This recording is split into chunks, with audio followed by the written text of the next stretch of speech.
Oh, aren't you happy that we are not getting the match that was rumored, that we all thought that there was a very real possibility, even just a little while ago, that we may be heading towards Roman Reigns and Cody Rhodes Part 3 at WrestleMania this year. And it did not take very long after Roman Reigns won the Royal Rumble on Saturday to find out which championship he would be challenging for in Las Vegas at WrestleMania 42, and it will not be the WWE title. So regardless of whether or not Cody Rhodes wins the belt back between now and then, which he probably won't, we do not have to worry that we are going to get Roman Cody 3 at WrestleMania here for the third time in 4 years. We're not getting it, and that is a good thing. Roman Reigns and Liv Morgan were your Royal Rumble winners this year. They were both on the show tonight. And we didn't get a decision one way or the other as far as Liv Morgan and what her plans are, although we got a hint. I think we all know which championship she's going to be challenging for. But we had Roman Reigns in the closing segment on what I thought was an otherwise very dull show. And he comes out, and in the last 15 minutes of this show, he and CM Punk were able to single-handedly turn the ship around here and give us what we did not have for the rest of the night, which was a truly memorable segment that sold me on their match at WrestleMania. We are getting the Zebros at WrestleMania this year. It will be Roman Reigns challenging for a championship that at one time he said was nowhere near the level of the WWE title. It was little brother compared to the WWE championship. And he also made the comment that if you wanted to add value to the championship, the way that you go about doing that is you have me challenge for it. Now he's going to have the opportunity to, because he is going to be challenging CM Punk for the big gold belt of WrestleMania this year. And as far as Roman Reigns winning the Royal Rumble, I made my thoughts very clear on that whole show the other night. And Roman Reigns winning the Royal Rumble from the perspective of someone who is part-time at best these days. We don't get to see Roman Reigns very often. To have Roman Reigns go in there and win the Royal Rumble and claim what will be a record 11th WrestleMania main event. He's going to break his own record this year in terms of WrestleMania main events. It just felt to me like, is this a situation that we want to find ourselves in, where we have someone going into the WrestleMania main event and we can't even count on the fact that we're going to have him on television in the lead up to WrestleMania? You look back to last year with John Cena, we kind of had the same problem, where Cena had a certain number of dates. So he made some appearances, but he wasn't around as much as you would like, especially in the aftermath of the heel turn. And it can really have a sour effect on the buildup and on the promotion of WrestleMania. I don't know what the future looks like over these next couple of months with Roman Reigns. I don't expect him on TV every week, but how often are we going to have him on the show between now and the middle of April? I don't know. That's my fear. Tonight was a home run, but what do the next 2 months look like, right? That remains to be seen. This is not the first time that Roman Reigns and CM Punk are going to find themselves in the ring together at WrestleMania. It was just last year. They were in the night one main event together, but there was Seth Rollins who was also thrown in there. And Seth Rollins was the one who actually walked away the winner in that match. So Punk and Roman, I mean, forget their past from many years ago in the Shield days. Neither man can claim to have a real victory over the other here. So at least this year, it does feel fresh because one-on-one is just a totally different dynamic. The focus can be on the two of them. The focus last year was on Paul Heyman. Where does his allegiance lie, right? Everyone was vying for the heart of Paul Heyman. That was the story going into WrestleMania this year. The story this year has nothing to do with Paul Heyman. The story is very much about the two men who are wrestling for the title and the history that the two of them have together. And that was at the heart of the promo that closed Monday Night Raw tonight. It was, in my opinion, the greatest promo of Roman Reigns' career. And it just so happened that he was in the ring with somebody who is still very much one of the best promos in all of wrestling. And you could talk about Punk's in-ring work, and he's older, and he's slower, and all of that is true. But Punk, one thing that still works is the guy's mouth when he's got a microphone in the ring, right? He's still one of the best promos in wrestling. So when you're in there with him, you need to be on your A game. And we've seen some great promo stuff from Punk with Drew McIntyre and Seth Rollins. But we just haven't heard a lot from Roman Reigns. He needed to be in the ring with someone like CM Punk to help up his game, to have somebody to play off of. And there's a lot of history there for the two of them to play off of. And we heard that and saw that in the closing segment here. And in one promo here, we heard them talk about their history going back to the Shield days. And Punk talking about how I brought you in here when you were part of the Shield. I love going back in time and talking about how all of this came together, tying all of this history together. And then you got Roman Reigns turning around and putting it back on him and saying, you leaving 10, 11, 12 years ago, whatever it was, I guess 12 years ago now at this point. That made my life so much harder than it needed to be. It actually made life very hard for a lot of people who had to go out there week after week and contend with chants of CM Punk during their promos and during their matches for many years. And Roman was the poster child of that because Roman was the chosen one. And Roman was the one who was being shoved down people's throats. And there was an all-out rebellion by a certain segment of the audience who just didn't want it. They rejected it. And they rejected it in part because he wasn't CM Punk and because he wasn't Daniel Bryan, right? We can go back in the history, in the history bank and talk all about that. So I like the fact that they were drawing off a lot of their history here and the intensity that we saw, in particular from Roman Reigns, because Punk was doing his thing out there when things got started. But it was when Roman had the opportunity to respond and throw it right back in his face. You could see where it sort of built. It built until finally he was able to just go all out at Punk. And Punk did fine. I mean, Punk was great here. But the real highlight of this segment was Roman Reigns, who made it very clear, I don't like you. I hate you. And you talk about, following in my footsteps. He's talking about the fact that, you come back after all these years and you steal my wise man and you try to brainwash my family and you almost had me brainwashed. And there's just an intensity in his voice that we have not seen in a very long time, where he was getting viscerally angry. And they worked the Pat McAfee interview the other day into the promo. Now, I said when I talked about Roman's comments the other day from that interview, I said, it sounded like he was mostly, in character. But there were still some things that he said in that promo that I think were valid in terms of WWE creative. There was definitely some truth laced into that little promo that he cut there. But clearly it was designed as storyline and something that they were going to bring up here on this show, especially when Punk brought up the fact that Roman was talking about, you talk about the roster needs to step up. You take your quarterly vacations. I'm being very magnanimous. I'm stepping away. I'm giving people a chance to step up. And that all came into play in the promo here tonight. But again, it's no surprise that Roman would go out there and be able to cut the best promo that I have ever heard him cut when he was face-to-face with CM Punk, who tends to bring the best out of people when they are going at it on the microphone. And we saw that in the feud with Drew McIntyre. I mean, it was the perfect foil. That's a big part of what made that whole feud so great. That and the social media stuff that Drew was doing, right? I mean, it was just on point. But it's been a while since Punk has really had someone like this, someone great like this to spar with. I would love to have more of this on the road to WrestleMania. I would love to have at least a couple more segments like this between now and mid-April, and I really hope that this is not the best that we're going to get before we get to Las Vegas. And if we can get more of this sort of thing, and if we can get more compelling segments like this, then you know what? It'll be worth it. But it's still a fear of mine that we don't know how much of Roman Reigns we are going to see. Now, there's another question here that comes along with this, now that we know what the WrestleMania main event is going to be. There are people who will look at last year and go, well, CM Punk got to headline his first WrestleMania, but that's not really the WrestleMania main event. It's night one, and that doesn't count. Now, I think that's bullshit, but there are a lot of people who feel that way.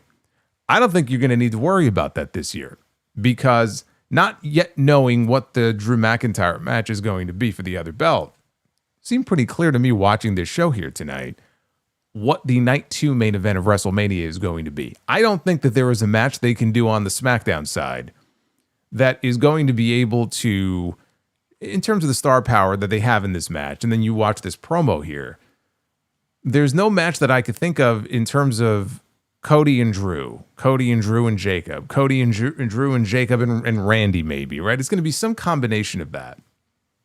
And God forbid it's just another singles match between Cody and Drew, because we've had enough of those. This right here is your Night 2 WrestleMania main event. So for the first time, I expect to see the World Heavyweight Championship truly headlining a WrestleMania, because that is typically the spot that Roman Reigns is in. Now, it wasn't last year, but typically that is the spot you would expect to find him in anyway. So that is what I expect the Night 2 match to be this year. But, you know, again, Roman telling O'Shea Jackson Jr. on his podcast last year that if you want to make the world title mean something, you have me fight for it. You know, if Roman Reigns was to go in there and win the World Heavyweight Championship, which there's certainly a possibility that it could happen, what does that look like? If Roman actually goes in there and wins the belt, how often are we going to see Roman Reigns coming out of WrestleMania? Because if Roman Reigns goes in there this year and loses at WrestleMania, that would be 3 straight WrestleManias that Roman has lost. Do we really expect to see Roman Reigns losing in 3 straight WrestleManias? That's the question. That's why I sit here and say, you know what? There's definitely the possibility that they could put that championship on him. And if we got this version of Roman Reigns more often on TV, this is what I'm talking about. The rest of this show was largely a bore. It was a bore. Until we got to the closing segment, and you see the greatness that is there if you can just find the right story to pull it out. It's this sort of thing that these television shows are missing. Now, you can't do a promo like this every single week, but this is the sort of thing that this show is lacking. And that's one of my biggest gripes about some of these big names that come in and they're not, you know, they're there for 2 weeks and they disappear for 2 months. It just drags the shows down. You know, there's a reason why they're in the spot they're in. But when they're not on the show, but the show is still kind of built around them, and we're watching week to week. I mean, when was the last time we had a promo segment like this? Probably going back to the Drew McIntyre CM Punk stuff, and that was 2 years ago at this point. Maybe some of the John Cena stuff last year, but it's few and far between. So that was another takeaway when I was done watching this. I'm like, man, this right here is the sort of thing that Raw desperately needs more of. Because I'm watching this promo, and as great as it is, you got the impression watching it. And it's just, they were just very good at what they did. But you got the impression watching it like, man, you know, this guy really doesn't like this guy. You know, it comes off as like this genuine hate between them, and it feels like there's some real tension there. That's what this show is lacking. This show is lacking that feeling of real tension between the different people on the show. And we got that in the closing segment. Outshined everything else that we had on this television show. Now, we had a Women's World Championship street fight. They were in Philadelphia. And the Philadelphia fans could not be bothered to give a single solitary shit about most of that match, or really a lot of different things on the show. And it was not a great match. They had a WWE-style hardcore plunder match. I feel like if you've seen one, you've seen them all. There were certain moments in the match that did not exactly go according to plan. Stephanie is still the world champion. Liv Morgan laid her out. We had that parting shot of her holding up the world title. She's going to SmackDown on Friday night to survey the WWE champion in Jade Cargill. But again, it seems pretty clear where things are going to land as far as the women's world title match at WrestleMania is concerned. How Raquel fits into that after losing tonight, that's another thing. We'll have to see how that plays out. The show started off in what I thought was a great way. I actually had high hopes when this show came on the air tonight because they had this cold open with Braun Breaker just going absolutely fucking nuts after what happened at the Rumble. I'm like, again, this is the sort of thing we need to see more of on this show.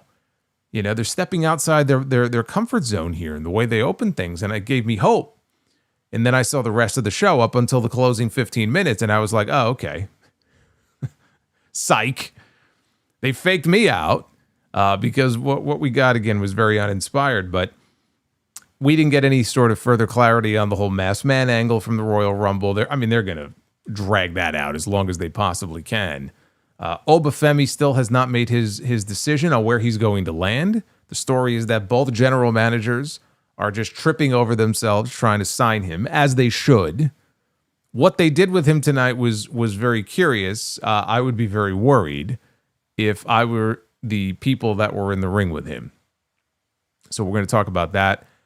And the other things that happened on this show, not a whole hell of a lot, but we're going to talk about it. This is your Raw on Netflix review. It is the post-Royal Rumble edition of Raw.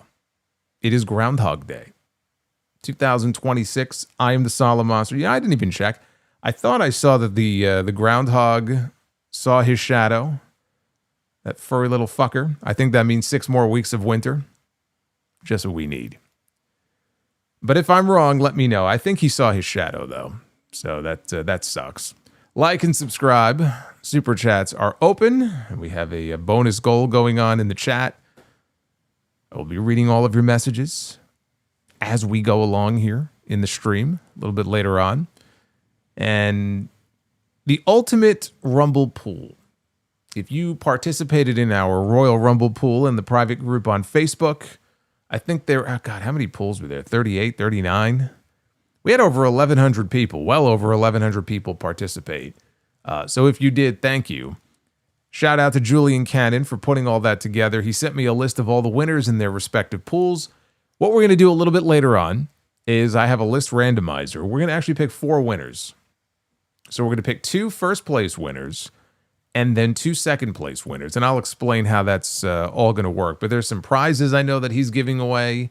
So we're going to pick some random winners later. You'll want to stay tuned for that, especially if you took part in the pool. You'll definitely want to stick around for that. Let's bust out the wheel here before we get into the show. And let us find out how many likes we are going to need to do Be the Booker. The ever-exciting wheel. The Wheel of Fortune. Ah, this is just a slam dunk right here. 299. I mean, I could do that blindfolded. This should be easy. 299 likes is all we need tonight. And I actually think I have to spin again because I think we're already at 341. So we can't allow that. We've already broken that number. We've already broken that. We have to spin again. I got to set this higher. All right, 361. What are we at? 341? All right, go ahead. I want you to hit the goal before I'm even done talking about the opening segment. I think it's safe to say we'll probably be doing Be the Booker later. Man, I got to bump these numbers up higher. That's what I got to do. Don't worry. I'm gonna set them higher here from now on. But let's get into the beginning of this show here. Instead of the usual start, and again, I really like the way they opened this show. Instead of the usual open to Raw or going right into a Royal Rumble highlights video, the show opens and there's Braun Breaker. And he's standing at ringside and he's already at ringside. He's walking towards the area where the announce desk is. And Michael Cole is on commentary talking about, I don't know what's going on here. And he marches over there. He tears up the announce desk. He threatens Michael Cole. He threatens Corey Graves. Then he overturns the announce desk. We haven't even gotten to the first match yet. The announce desk is gone. The flat panels are on the ground. Everything is on the ground. He demands a microphone. He didn't demand a microphone as forcefully as his uncle did when he debuted at the Survivor Series in 2002. If you remember what Scott Steiner said when he asked for a microphone.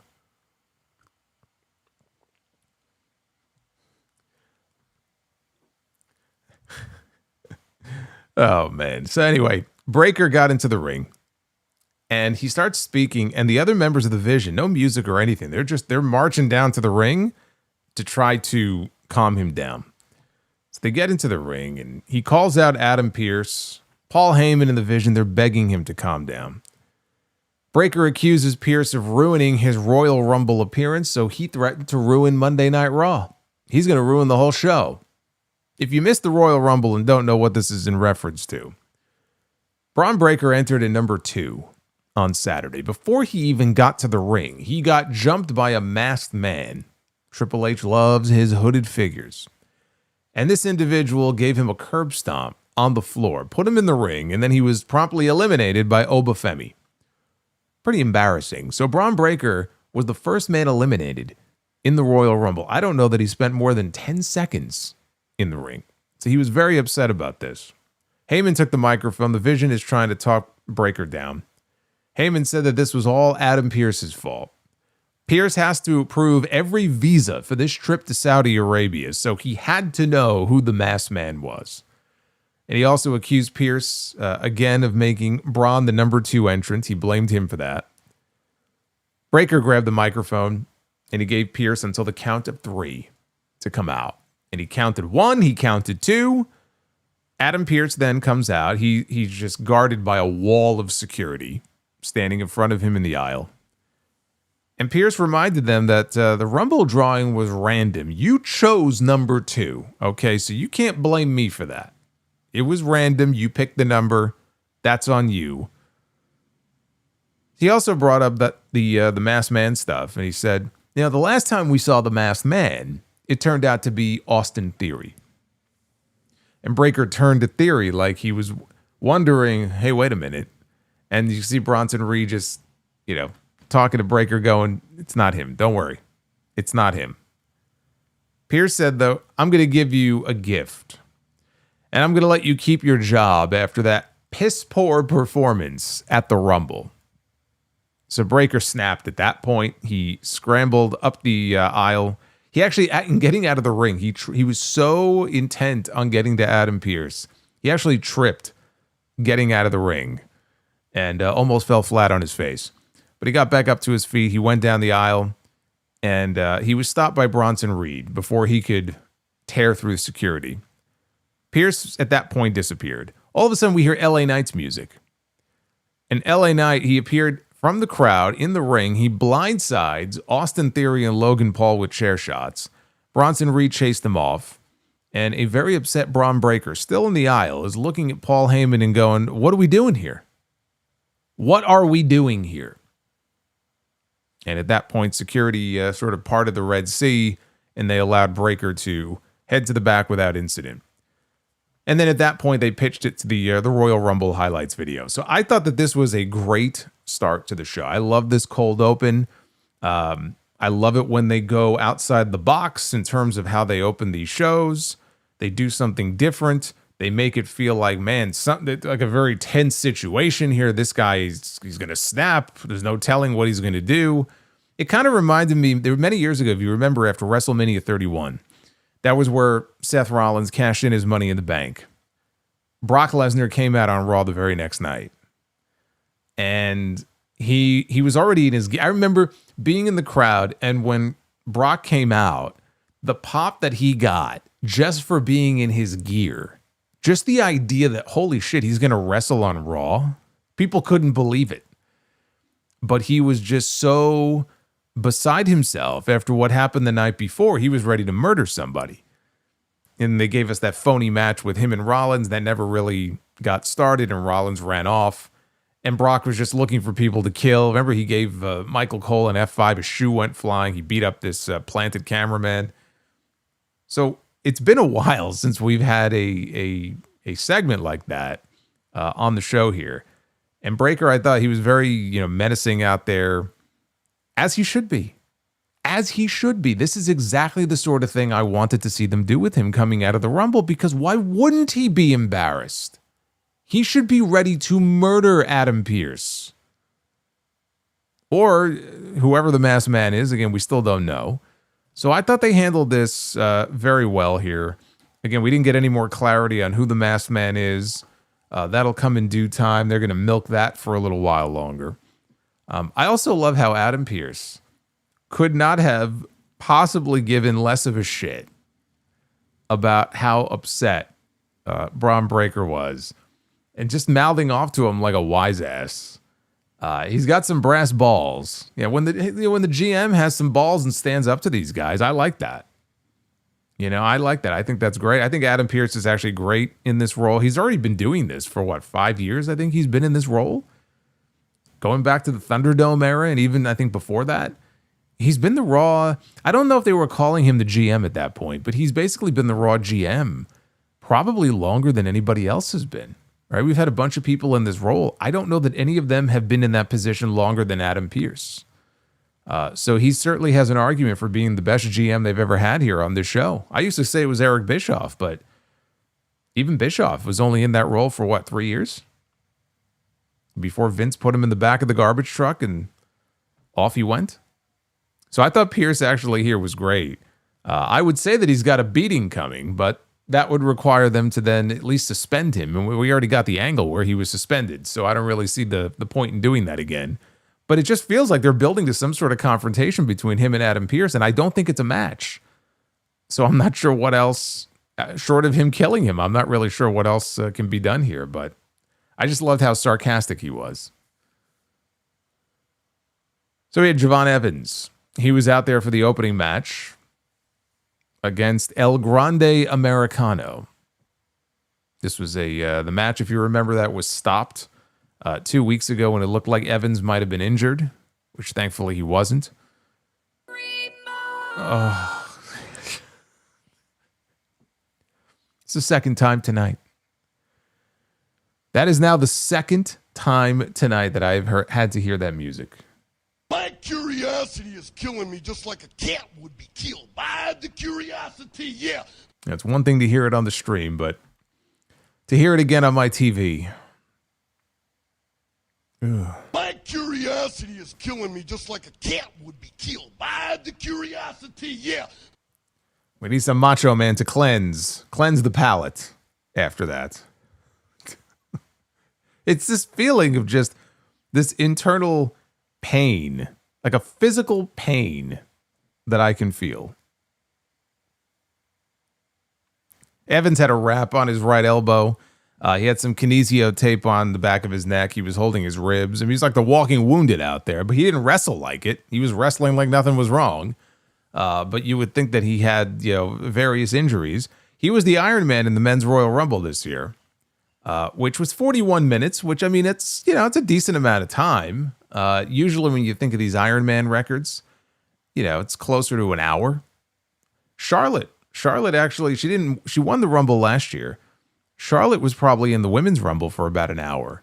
Roxanne Perez was in the final 2 last year. She was in there for like 67 minutes. So 41 minutes was the longest in the Men's Rumble this year. That belonged to Javon Evans. There was a corkscrew kick at one point here to Americano's spine as he was down on all fours, and he just came down on him with this kick. So the red dot connected, which is that rebound kick that he does off the ropes. Later on, it looked like he was going coast to coast, and I mean, I guess he did. He did a swanton from one corner to the other, and his foot caught Kaiser in the head on the way down. And with Kaiser down, Evans went to the top when Rayo Americano, he got up on the apron to distract the referee, Chad Patton, which allowed Bravo to crotch Evans, and then he fell down into the ring. Rayo then slipped the metal plate to Kaiser. And as this was going on, we hear the OG El Grande Americano's music, as we did during the Royal Rumble on Saturday, and out walks Gable Americano, who, again, is sporting a goatee or a beard you could see under the mask. This was his Raw return for the first time in many months, and all he did was come out and he posed, and he put his fingers in the air, thank you, and he's standing on stage, and this, of course, distracts the other Americanos. And the referee, during all of this, sees the metal plate, so he confiscates it. That allows Evans to come off the top, way off the top, and he catches Kaiser Americano coming down with a cutter, the OG cutter, for the win. Nothing happened after the match. I mean, the three Americanos in the ring, they just made mean faces under their masks, and they pointed at Gable Americano in the aisle. There were some awkward periods of silence during this match, which was kind of strange. It almost felt like Cole and Graves thought they were going to a commercial break, and then they didn't. But to be fair, I mean, I don't know that they had yet reconstructed the announce desk. I don't think they had their desk and their monitors back yet, so I'm sure that probably had something to do with it. As far as where this goes, first of all, let me just say, finally, good to have Chad Gable back. And this guy is fucking ripped. I mean, he is just ripped to shreds. Obviously, we're going to get a mask versus mask match. I mean, that has to be where this is ultimately leading. Now, the only thing is, Kaiser is super over as a babyface doing this gimmick in Mexico whenever he shows up in AAA. I cannot imagine that they're going to want to take that mask off of him anytime soon. So the earliest we get this match, this should be a WrestleMania match. But if we get that match at WrestleMania, I would think that probably Kaiser is going to win. Because again, he's just so over. I wouldn't think that they're ready to abandon the gimmick just yet. And there's another reason also to not abandon the gimmick for him, which is that Chad Gable does not need to be El Grande Americano anymore. You know, it was like, haha, it was kind of cute at first, and now it's gone on for so long. I know he just came back. Let Chad Gable be Chad Gable. Do this stuff until get to WrestleMania. Let him get the WrestleMania match out of it. You could do mask versus mask. I think if you do it, Gable should be the one who gets unmasked. That way Kaiser can keep doing his thing in AAA, and Chad Gable can move on to something else and let the man be himself. Because this is beneath him at this point. So tie up this loose end, finish out this story, get that mask off of him, let Kaiser run with it because he took the ball with this thing and he ran with it.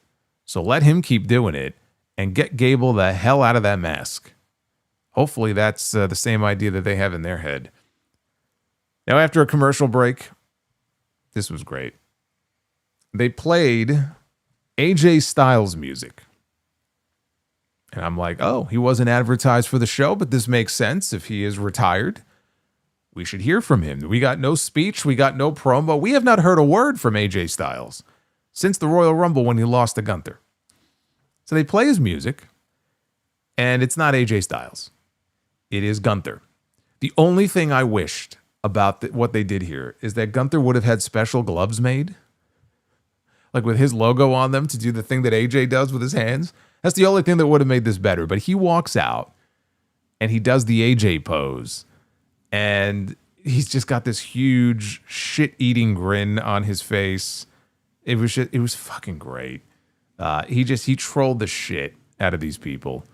And then they transitioned into his theme song. He got more heat for this than he did for tapping out John Cena. Okay, he got a good amount of heat for this. And also now when he comes out, they have the words "career killer" on the side screens next to the entranceway. And of course, that's what they trademarked last week or the week before. That's what he's calling himself now, the career killer. Every time he would try to speak, they would drown him out with booze. Just like Bill Goldberg, he said, just like John Cena. AJ Styles found out that when you step into the ring with the career killer, your career and your legacy dies. He started speaking Austrian, I guess, as Dragon Lee ran out to the ring. No music. They just cut to the aisle, and you see Dragon Lee is running down in the middle of this promo, and he attacks Gunther. And he knocks Gunther out of the ring, and then he catches him with his wild suicide dive. And then a Hurricane Rana off the barricade that sent Gunther careening into the ring post. Then he sent Gunther over the barricade into the timekeeper's area.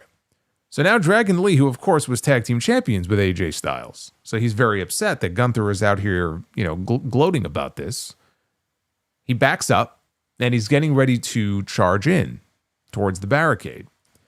As he comes charging in, Gunther pops up from behind the barricade and smashes him in the head with the ring bell. So then after that, he locks on a sleeper hold on Dragon Lee on the ground. Referees and producers, they run out to try to pry him off. They did get him off. They got Gunther into the ring. And then Gunther reaches out through the ropes, grabs a hold of Dragon Lee, brings him up on the apron, and reapplies the sleeper hold until his legs just go limp. And he is just dangling there. And then he lets go. And Dragon Lee goes splat on the ground outside, like a dead body. And then Gunther puts his jacket back on.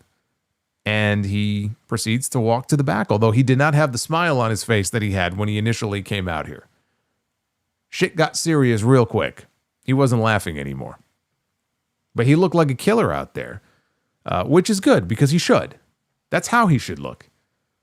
I mean, Gunther is great when he's trolling, and he's just such a great scumbag. He has that look to him, and when he's smirking and smiling, he's got that face. You just want to punch him in the face. But there are times where, he should get serious. And this is exactly how he should be portrayed. He should be portrayed as a killer. So I like what they did here. I assume we're going to get a match out of this on TV in the next couple of weeks. I'll tell you what I was surprised by, and we better get something. no speech or promo or follow-up or anything from AJ Styles. We still don't know what the future holds for AJ Styles. There's a lot of different explanations for us not hearing from him.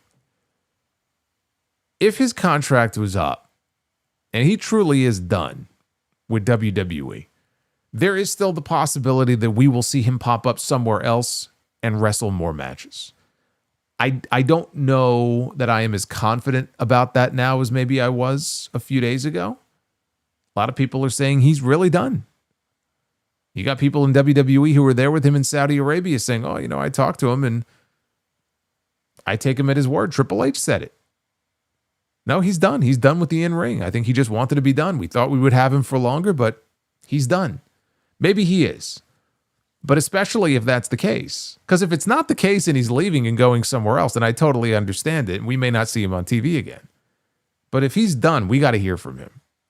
Like at some point, you got to send him out there and let him address the audience one last time. Let him get that send-up. Let him give that closure. Right? We have to hear from him. I thought it might happen tonight. He was not on the show. So if he is not going to continue his career elsewhere, then I do hope we get that segment very soon. They replayed the angle from a few months ago where the Vision beat up LA Knight and he got a tsunami splash on top of the car. We come back live in the back. Paul Heyman tells Adam Pearce, you're going to book a match tonight. Braun Breaker against LA Knight. Pearce said, can't do it. Heyman says, why not? Because he just walked LA Knight out of the building. He goes, I can't have people disrupting my show. So he's not here anymore. And he told Heyman, if you know what's good for Braun Breaker, you'll do the same. And you'll escort him out of the building. And he goes, also let Bronson Reed know that he should go get ready because he's got a match with Penta.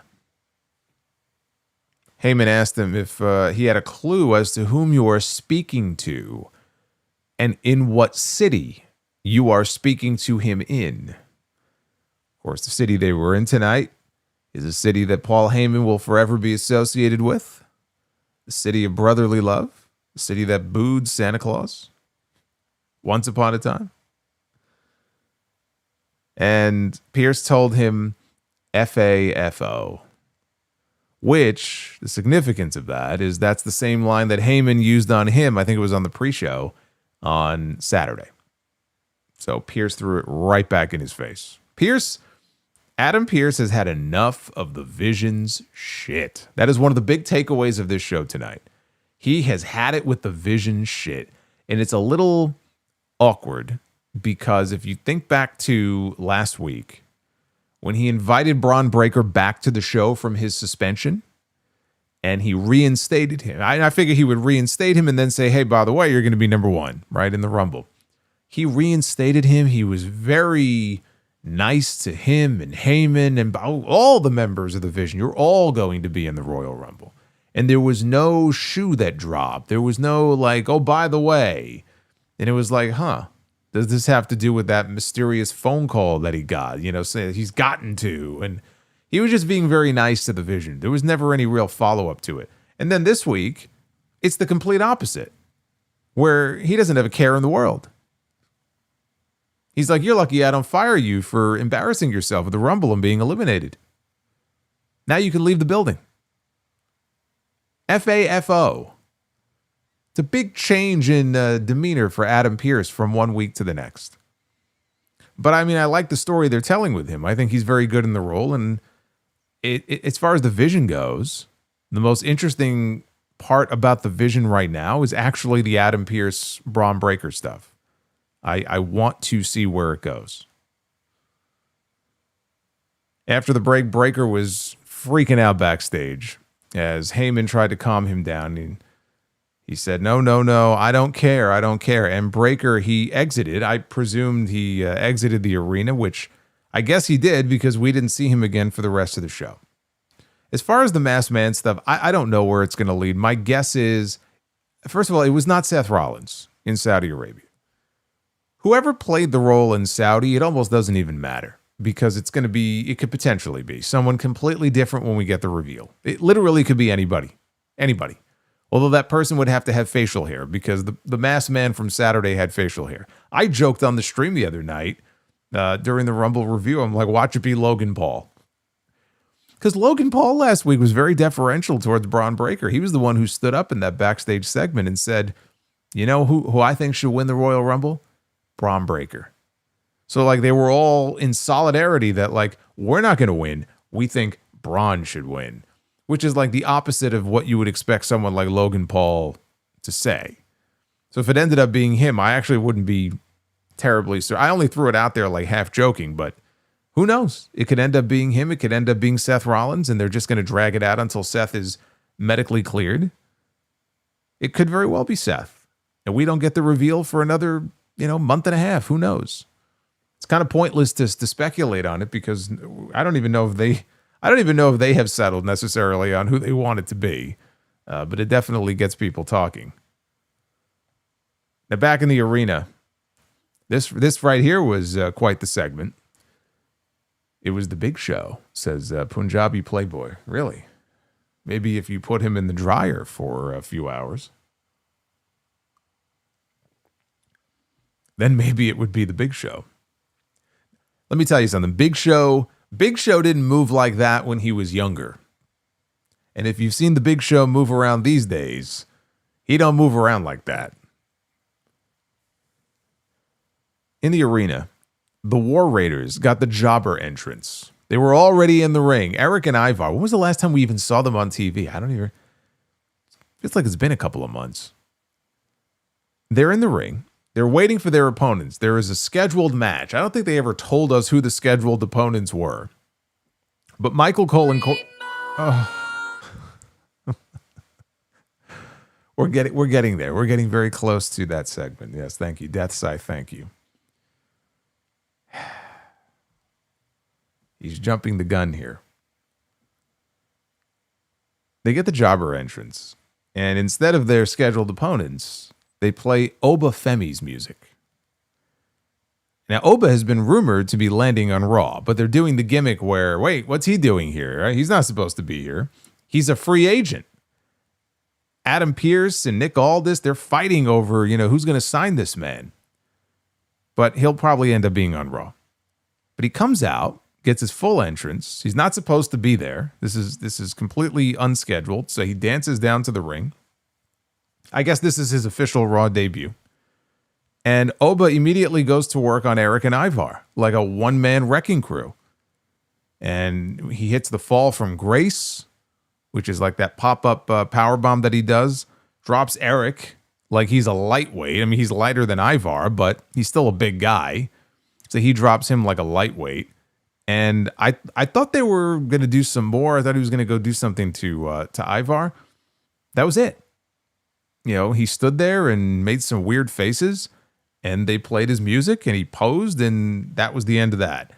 And the first thing I wrote down in my notes, as soon as this was over, I said, if I'm the Viking Raiders, or the War Raiders, I would be very worried about my job.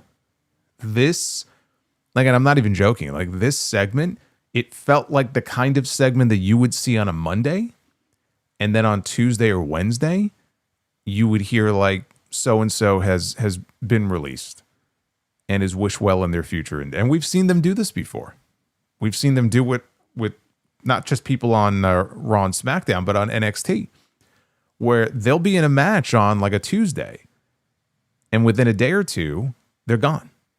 They get that one last match out of them. They use them to put somebody else over, and then they're gone. That's what this felt like to me. It felt like, you know what? We don't have anything planned for these guys, so let's just use them and have them get demolished to help get this other guy over. I hope that doesn't happen. I'm not trying to will anything into existence, but and usually it's the post-WrestleMania cuts. We're not quite there yet, but I would be very concerned if I were them.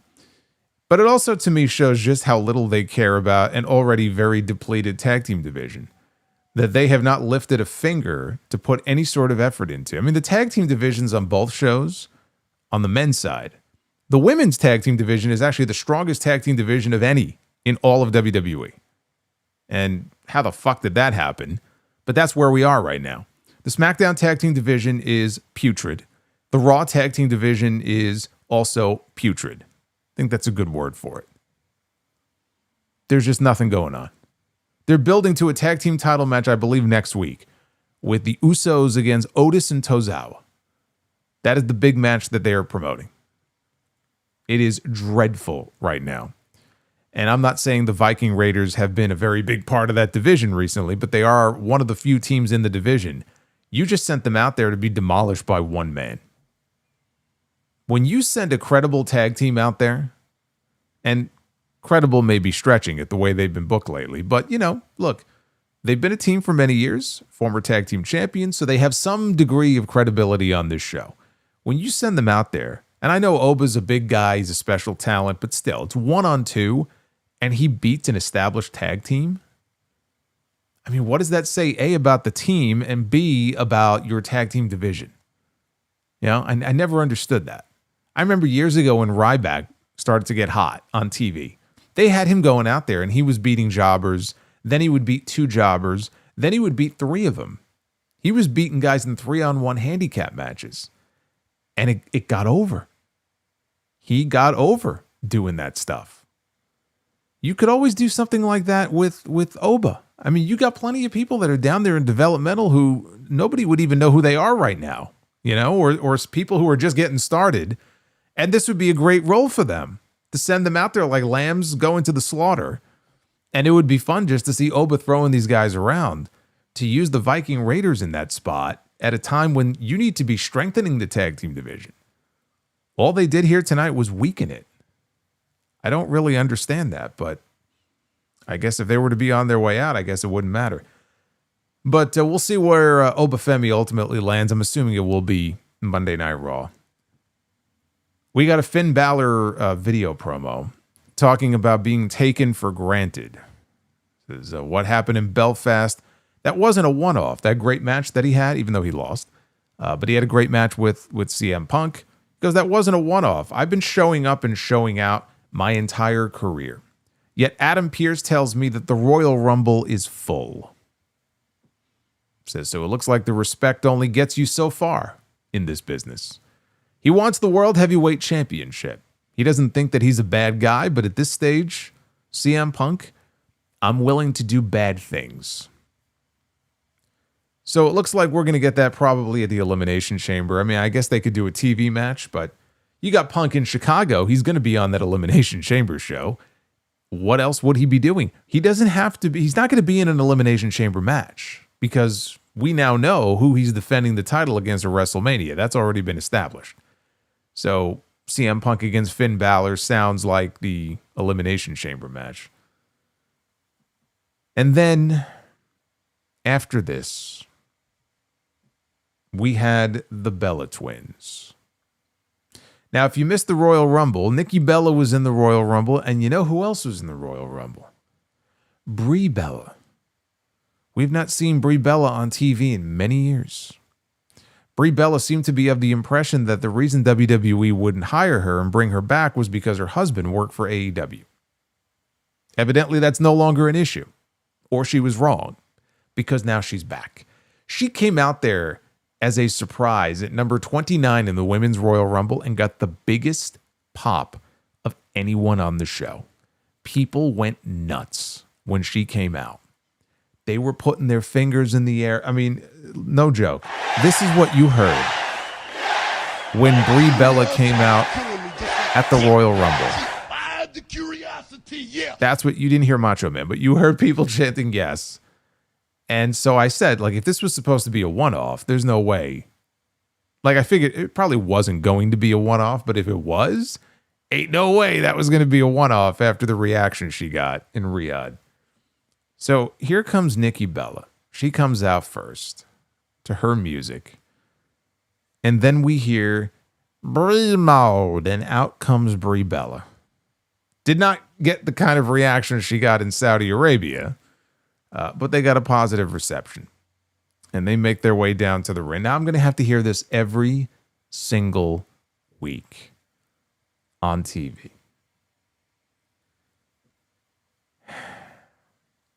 Nikki pointed out that this was their first time in the ring together in 7 years. She says that they're all very happy that Brie mode is back. Who is this we? Who's this all that she's referring to? Don't speak for me. You don't speak for me. Brie then spoke, and she said she's finally home. And she's sure that we're all wondering, why come back now? The reason why she came back, Nikki and her, they are the original tag team. They are the OGs. This is what she said. They're the OGs, and the division is better than it's ever been, and they want in. It's time for them to go for the women's tag team championships. That was it. That was the end of the segment. This could have been an email. This could have been a tweet. This could have aired during commercial break like they did to Javon Evans all those times. This was a waste of time is what this was. The OG team, by the way, I love how we're just whitewashing the history in this company. There were never any women's tag teams that existed before the Bella Twins came along. Now, if you wanted to say that they're the OG tag team of female twins, you could certainly say that. That would not be inaccurate. But the OGs, that's stretching it quite a bit, I would say. In fact, there's a tag team right now that has been lobbying, and that usually doesn't work out too well. If you're lobbying for it, they're less likely to give it to you. But there's a tag team, a women's tag team, that's been lobbying on social media with a petition to try to get people to sign their petition for induction into the WWE Hall of Fame this year. And that team is called the Jumping Bomb Angels. And so if you want to support the Jumping Bomb Angels, I don't know the handle. I don't remember the handle offhand, but go find their petition and sign it because they were a great fucking tag team back in the day. And they deserve an induction into the Hall of Fame. The Bellas are already in the Hall of Fame. The Jumping Bomb Angels should be in the Hall of Fame as well. But as I said, that was the extent of the entire segment. I love, by the way, how it was 2 months ago that Nikki Bella turned on Stephanie Vaquer. And now she's just back to being a babyface. It's all forgotten about. It's like it never even happened. And I am sure they are going to go to WrestleMania. They're going to challenge for the women's tag team titles. And they're going to win the women's tag team titles because the Bella Twins have never been women's tag team champions. However, the idea that this might well be the best they could do for Rhea Ripley and Io Sky on the WrestleMania card this year, that's no bueno. That's terrible. That can't be the only thing they could come up with for Rhea Ripley and Io Sky to be doing on the WrestleMania card this year. So I hope they drop those belts before we get to Las Vegas, but if they don't, and if that's the match for WrestleMania, that's fucking sad. If that's the best you can come up with for those two. And in the back, the Alpha Academy, speaking of sad, we go to the back. And the Alpha Academy, Otis and Tozawa, they are talking to Bert Kreischer, who is a comedian. Use that word loosely. He pops up on Raw every now and then. His whole gimmick is that he takes his shirt off. I don't know why he does this. I don't know how this became a thing, but that's what he does. So they're talking to him, and they're talking about their upcoming tag team title match against the Usos. Maxine Dupree shows up. And she's going to be wrestling Natty next week. She's going to make her tap out. She screamed, "I'm going to make her tap out." She screamed at the top of her lungs. And then, of course, the guys took their shirts off. Kreischer took his shirt off. I'm like, the fuck is this? And then later in the show, they cut to the crowd and they show Kreischer again sitting in the audience. And he stands up and he takes his shirt off again. Why?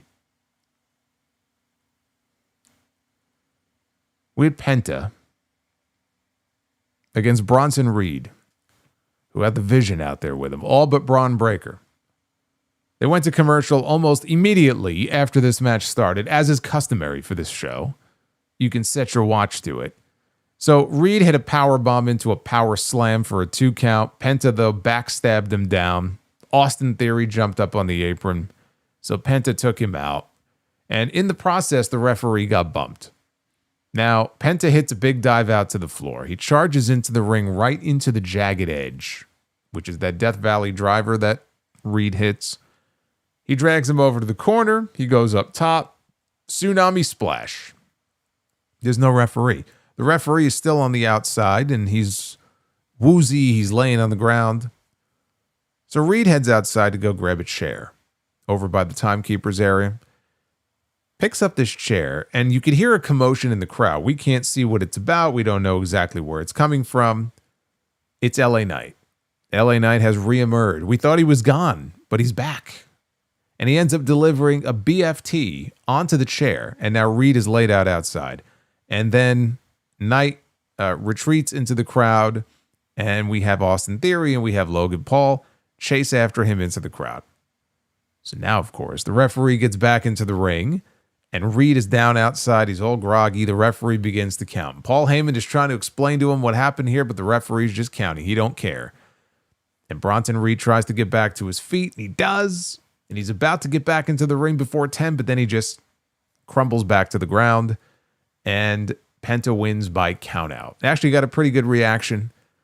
And he picks up the win, which is good, as opposed to him just fucking losing to the Vision. It was hardly any sort of decisive win here over Bronson Reed, but a win is a win. A win is better than a loss, at least. So they were trying to protect both guys. You know, they didn't want to do a clean finish here, but the story was about LA Knight.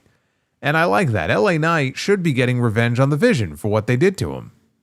So he was making them look foolish all night long, although this was the last we saw of him here. So it was good to see him get his revenge on them for what they did to him.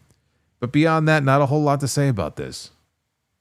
At least the crowd was happy to see Penta pick up a win, even if it was because of someone else. After this, we heard Dirty Dom's music. Dominic Mysterio, who has been nursing an injury to his arm from the AAA show back in December, missed the Royal Rumble. He is actually going to be on the AAA show coming up this weekend. I think they said he was... is he wrestling? I think he might be wrestling on the show. But anyway, he comes out. We haven't seen him in a while. And again, the mustache. The mustache is getting bigger and bushier. Tom Selleck would be very proud of this mustache that Dom has been rocking here. But he's out there. The hair is longer. He's got glasses on. And he gets into the ring.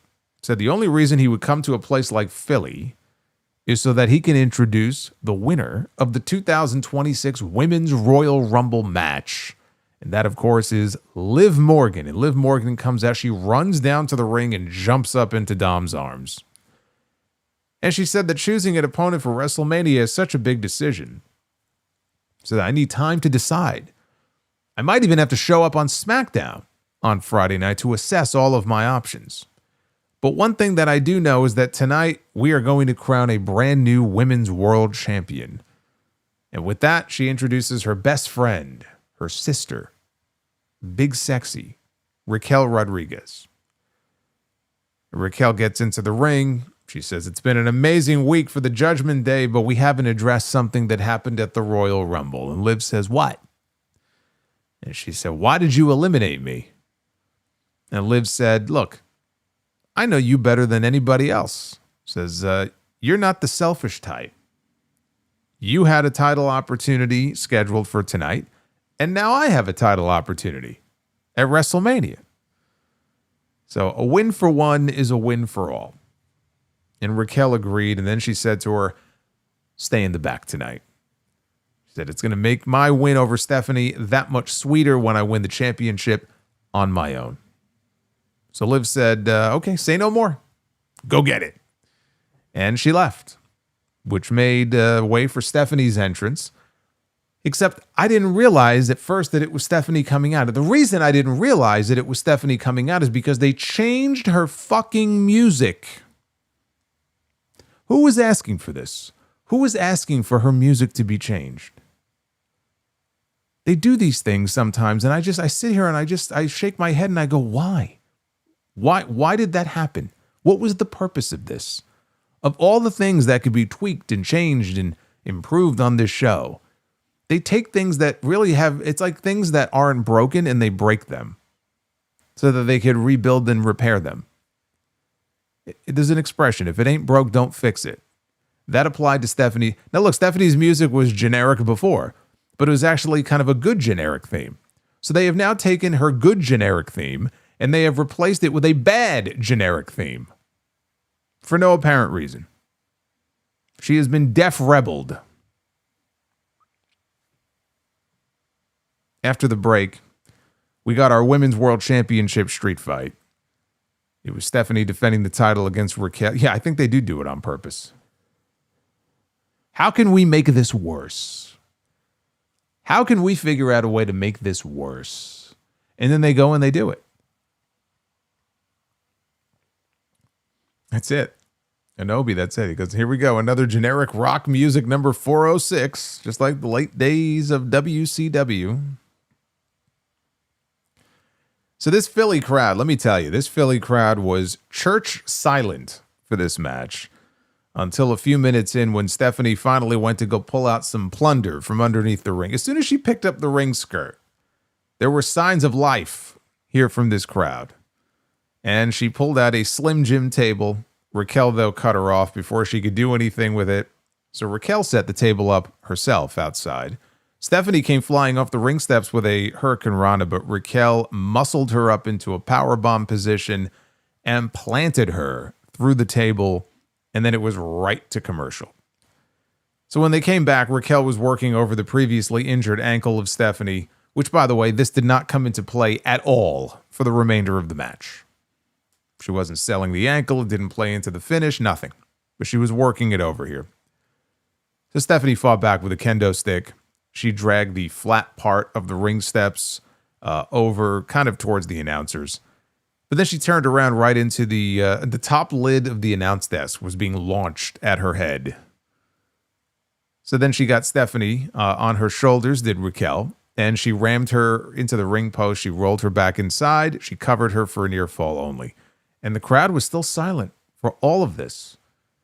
I mean, it was like pulling teeth out there to get a reaction out of these people. And honestly, I mean, again, I don't blame the crowd. I mean, there wasn't a whole lot here for them to really get super excited about.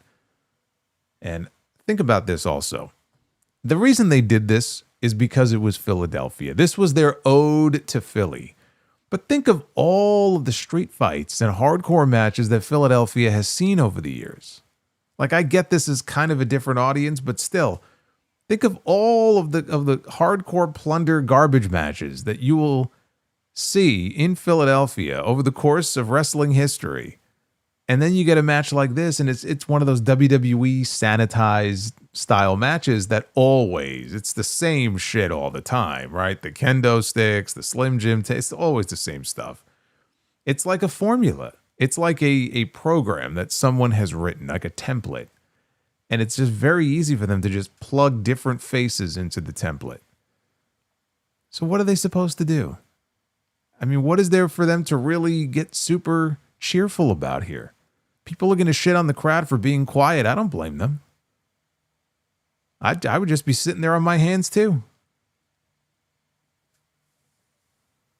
And then you had Raquel grab a chair and she wedged it in between the ropes, and she went to go ram Stephanie headfirst into the chair. Unfortunately, the chair came loose, and it fell out of the ring all the way to the floor. So instead, Stephanie picked up a kendo stick, and she hit her with it. Then came the devil's kiss, or not, because Raquel powered her up onto her shoulders and then dropped her throat first on the top rope. Kendo sticks have been done to death. Yeah, of course they've been done to death. It's absurd. It's their go-to weapon of choice. Dude, it's like every type of match like this that they do with the women primarily. I mean, the men use them too, but especially with the women. Look at any War Games match. Like, it's always with the kendo sticks. It just gets tired after a while. Stephanie, though, after being draped over the top rope, came right back with a kick, and both women were down. Raquel then tossed a bunch of chairs into the ring, like half a dozen chairs at least. Stephanie, though, came off the top with a crossbody, got caught, and Raquel delivered a fallaway slam onto the chairs. Then she tried her corkscrew Vader bomb. Stephanie moved, and Raquel landed on the chairs. Then we got a proper devil's kiss, which got a decent enough reaction. Not a great reaction. It got a decent reaction. So they rolled out to the floor, and then Stephanie delivered another devil's kiss, this one on the flat part of the ring steps. And then if you were missing the commercials, I know at this point you were like, man, you know, it's been too long. It's been too long since we've had a commercial break. Then guess what? You got a commercial break. See? So now you could be happy. So when we came back from ad 7 of 7, that's what it said for me, 7 of 7. Like, there is nothing that happens during these commercial breaks lately. Like, it is just so boring and pointless. I forgot to even use my VPN tonight. So the commercials, I actually had the commercials playing, and it just was, every break was like 7 out of 7, 6 out of 6, 8 out of 8. I just wait for the countdown to go down and assume that nothing of note happened during the commercial break, which I don't believe it did. So they came back. They were outside on the other side of the ring now, by the aisleway. Raquel hoisted up the ring steps on that side. Stephanie, though, knocked her down before she could use them. Back inside, Stephanie grabbed a trash can, and she placed it over Raquel's head. She was sitting in the corner. And then she came charging in with the double knees, the Meteora, by Stephanie. So the champion covered, challenger kicked out. Stephanie tried for the SVB. Raquel, though, took her down with a clothesline. Then she booted the trash can back into Stephanie's face. And now Raquel is getting frustrated because she tried to cover her and Stephanie got a shoulder up and she doesn't know what to do now. So she's getting very upset about this. The fans started chanting, "Use the chair." And of course she had to like play dumb, like she's looking for a weapon to use. But like literally you have this like group of fans in the crowd. Use the chair. There's like 6 of them laying in the ring. I mean, maybe she didn't see them. She actually is the one who introduced them into the ring. But I don't know. I mean, there were only 6 chairs in the ring. So maybe she just missed them. Instead of using the chairs, she decided to go ahead and grab another Slim Jim table. She slid it into the ring. She set it up. Raquel tried for the Tejana bomb. Stephanie was able to avoid it. Both women ended up down when Liv Morgan showed up, even though she was explicitly told, "Do not come out. I want to do this on my own." She doesn't listen very well. Liv Morgan grabs the Women's World Championship off that little podium, that little stand that they have. She grabs the belt and she hands it to Raquel in the ring, who obviously is very surprised to see Liv Morgan at ringside. So she's distracted now. Stephanie comes up from behind and she sends Raquel into the chair. I guess there was another chair that got wedged in the corner. Maybe that happened during commercial. So there was a chair wedged in the corner. She threw her head first into the chair. Then she knocked Liv Morgan off the apron. So Raquel ends up on top of the table. And Stephanie climbs to the middle rope. Roxanne Perez shows up on the apron, tries to stop her. Stephanie headbutts her off the apron, and Roxanne goes crashing through another table outside the ring on the floor. Raquel climbs up with her now. She got off the table. Now she's on the ropes with Stephanie. She tries a gut wrench suplex off the ropes. Stephanie is able to avoid that and stop her from doing so. She headbutts her way out of it. Stephanie then tries to take her down with a head scissors. Raquel was having none of this. So instead, she muscled her up. She tried for a power bomb. Stephanie, though, turned it into a Rana. It was a slow Rana. It was slow enough that when Raquel came flying off, she bounced and rolled off the table. The table, it broke, but it didn't really break. She landed on the table with enough force that there was a crack down the middle of the table and it slightly bent, but she just rolled off the table. So unfortunately, the spot did not go according to plan. Stephanie then moved the table out of the way, climbed to the top, landed her corkscrew splash, and retained the Women's World Championship. And then after the match and a bunch of highlights, Liv Morgan got back into the ring and she dropped Stephanie with an Oblivion and then picked up the Women's World title, big smile on her face, and she posed with the championship, giving you a pretty good indication of which title she's coming after at WrestleMania without actually saying so. And she didn't look too terribly upset about the fact that her best friend and her sister just lost in her World Championship match. In fact, she had a big smile on her face. So I'm sure that's going to cause, are you ready for it? Drama in the ranks of the Judgment Day. I'm sure that's not going to go over too well with Raquel. Raquel, look, I want to say this. Raquel, I like Raquel, and Raquel, I think I had her as my most improved in wrestling in 2025. Raquel was in the Royal Rumble on Saturday. I want to say she was in there for about 35 minutes. She had a good run in the Rumble. Then she had to fly halfway around the world back to the States. Probably didn't even go home because you got to go to Raw. So she probably just went right from Saudi Arabia to Philadelphia into a street fight weapons garbage match with Stephanie Vaquer. So she's had quite a bit of work over the last few days, and I'm sure she's probably also exhausted from all the traveling. So I have nothing bad to say about her. There were things that she and Stephanie did in this match that just did not go according to plan, right? The chair fell out of the ring. The table didn't break. But the biggest sin of this match is that it just went too long. It just got to a point where it felt like they were repeating the same shit with the same weapons over and over again. Nobody was reacting. Nobody sounded like they really cared. And it was a match. It was solid. But it's the standard WWE Extreme Rules match. That's basically what it was. You can call it a Philadelphia street fight. It was an Extreme Rules match. Wasn't particularly violent. They, used the same weapons they always use. Some shit got messed up and it didn't work out. Didn't get the reaction they were probably hoping for. Didn't have a lot of heat. We don't get to see Stephanie wrestling on this show very often, so it was nice to at least see the women's world title defended. But not really anything great. There's no great shakes here. I wasn't expecting a title change, so that didn't surprise me. I was hoping for more out of this match, though, and what we got was pretty standard stuff. But then in the back, an SUV pulled up into the arena, and emerging from the SUV is the winner of the 2026 Men's Royal Rumble. Someone we don't get to see on this show very often. In fact, when he declared for the Royal Rumble, it was via graphic. But there he was in the flesh, Roman Reigns. And he proceeds to make his way out to the ring.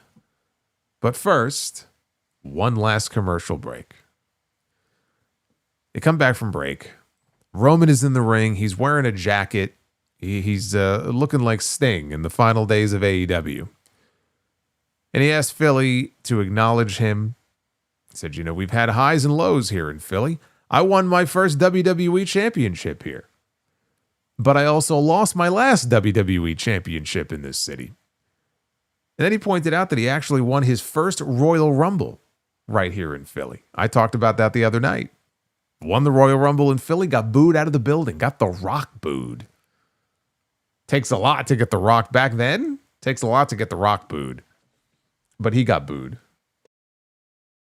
But yeah, that was in Philly. That was in 2015. That was the great Royal Rumble where they had Big Show and Kane dumping out Bray Wyatt and Dolph Ziggler. And God, how many other people did they dump out of the ring unceremoniously in that? Like every person that the fans liked or had hopes to maybe win the match. And it wasn't even like anything dramatic. They literally would just pick them up like garbage and just gently dump them out of the ring. And you can feel like a piece of their soul was dying with each elimination as they realized, okay, we can see where this is going and we don't like it. That was the reaction that you heard that night. But that was 11 years ago. And a lot has changed in the last 11 years. And that's what Roman Reigns mentioned here in this promo. It says, what better city to help me make a decision on which champion to challenge at WrestleMania? So the crowd chanted CM Punk. But he asked them, he goes, so you don't want me to go after Drew McIntyre? And they booed. Or do you prefer CM Punk? And they cheered. And then they hit Cult of Personality. Big pop. Punk took his time coming out. He was wearing his own jacket as Roman took his off. So Punk took his jacket off as he climbed into the ring. And Punk made like he was about to address Roman. He was like looking at him. He was about to open his mouth. And then he turns and he looks dead in the camera. He walks over to the cameraman. He addresses Finn Balor. The ultimate disrespect. He leaves Roman standing there because first he has something to say to Finn Balor, who's not even there. And he tells Balor, he goes, you're going to find out how bad of a guy I really am when I get my hands on you. Roman says, you're interrupting my segment? Talking about Finn Balor? Yeah, Finn Balor. I'd be upset too. The last time Roman was in the ring with Finn Balor, you all remember what happened. Need I remind you of what happened? I think you all remember what happened. He goes, that's funny though. Says, Punk. He said, Punk said, I interrupted you. Goes, that's funny seeing as how you're a visitor on my show. Said, maybe you thought you were on SmackDown or something, but this is Netflix and I'm the champion and I call the shots. He heard Roman asking Philly for some help. So he goes, what about it? Roman Reigns against Drew McIntyre? And the fans boo. Or Roman Reigns versus the best in the world, CM Punk. And they cheered. They cheered. So he goes, I don't know, Roman. What do you think? Do you need their help? Drew McIntyre? Boo. CM Punk? Yay. So he did that a couple of times. Because, I think the choice is pretty clear.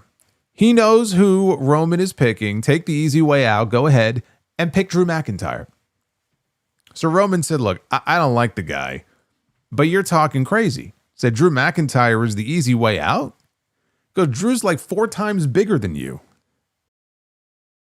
Drew is a big man. Drew is deceptively large. And he goes, and the last time you fought, he had you crying over a little plastic bracelet. And then he looks down at Punk's wrist. He goes, as a matter of fact, I think that's the bracelet. And I'm like, no, it's not. Didn't Drew destroy the bracelet? He ripped it apart. The bracelet, the beads went flying everywhere. There's no way that's the same bracelet.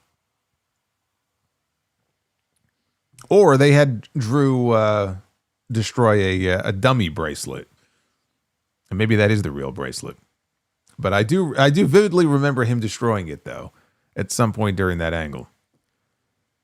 So Punk told him, be careful because they ran out of staples that they were trying to put in his big dumb ass back together. He put him in the dirt inside Hell in a Cell. And Roman told him to take a number. I beat Drew like 3 years straight. I love, by the way, how they were just very casually burying Drew McIntyre. I was like, why is Drew catching strays here in this segment? They're both in there just talking about how they beat this guy's ass. Punk put him in the dirt. Roman beat him 3 years in a row. Just casually burying him 6 feet under. Punk said, yeah, you and how many of your cousins? And Roman told him, watch how you talk about my family. He says, remember this, they're the only reason that this place is where it's at. They're the only reason that Punk even has a show and a company to have come back to. Don't ever forget that. Maybe Punk put it back together after Hell in a Cell. He scrounged up all the beads and strung them back up himself. Punk says that Roman thinks he's the reason they're in the spot that they're in right now. All the big business this company is doing. And he goes, he's sort of right. Roman manipulated his cousins thinking that he's this great messiah. But all he really did was hold the show hostage. This isn't ESPN. I heard what you said on McAfee's show about you being gracious with your quarterly vacations, talking about how no one has stepped up to fill his shoes. His shoes being Roman shoes. No one is trying to follow in his footsteps. Once upon a time, Punk was the champion for 434 days with Paul Heyman at his side. Does that sound familiar? Because you took it and you ran with it. You followed in my footsteps. And yeah, you were the champion for what, 1,300 days? Just because you did it longer doesn't mean you did it better. So I want you all to take that lesson away from this promo here. CM Punk live in Philadelphia on a Monday night, reminding everyone that longer does not equal better. You just remember that. Because you're a box office WrestleMania main event superstar, so you've earned the right to call your shot and show up when you want. I'm not mad at you. You choose to be a part-timer. I choose to go to 10 countries in 3 weeks and see all the fans worldwide. I choose Poland and Scotland and Denmark and Belgium and London and Toronto. Makes me want to go listen to the Joe Hendry theme song now. And I choose to come back here to Philadelphia so I can say things like, doesn't it feel great to be alive on a Monday night in Philadelphia or what? I choose to be a fighting champion just like I choose to bring you into this company with the rest of the Shield. And you chose to follow in my footsteps. You learned from the best. I'm proud of you.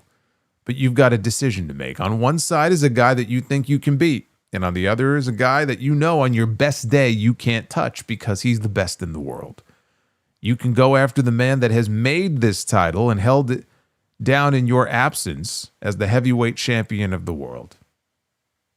Roman said that Punk's making all these towns because he took a 10-year vacation. I'd be trying to get in as much as possible too. And the second thing, I learned from you. Said the only thing I learned from you is what not to do. Let's get one thing straight here, Phil. You wouldn't be here without me. 2 years ago, whenever it was, when they asked to sign you back, who do you think they came to ask if it was all good? Me. 10 years ago or so, I'll never forget you going on your best friend's podcast, running your mouth, making my life harder than it ever should have been. And then I let you back here, and what do? You screw me. You take my wise men, you brainwash my cousins, you almost brainwash me because at War Games, I shook your hand like a man. And then, at first I didn't even realize what he was talking about, and then I realized they did that movie together, the voices in the movie. He goes, what do we say, Zebros or some stupid shit like that? And that got a reaction. See, now he's getting angry.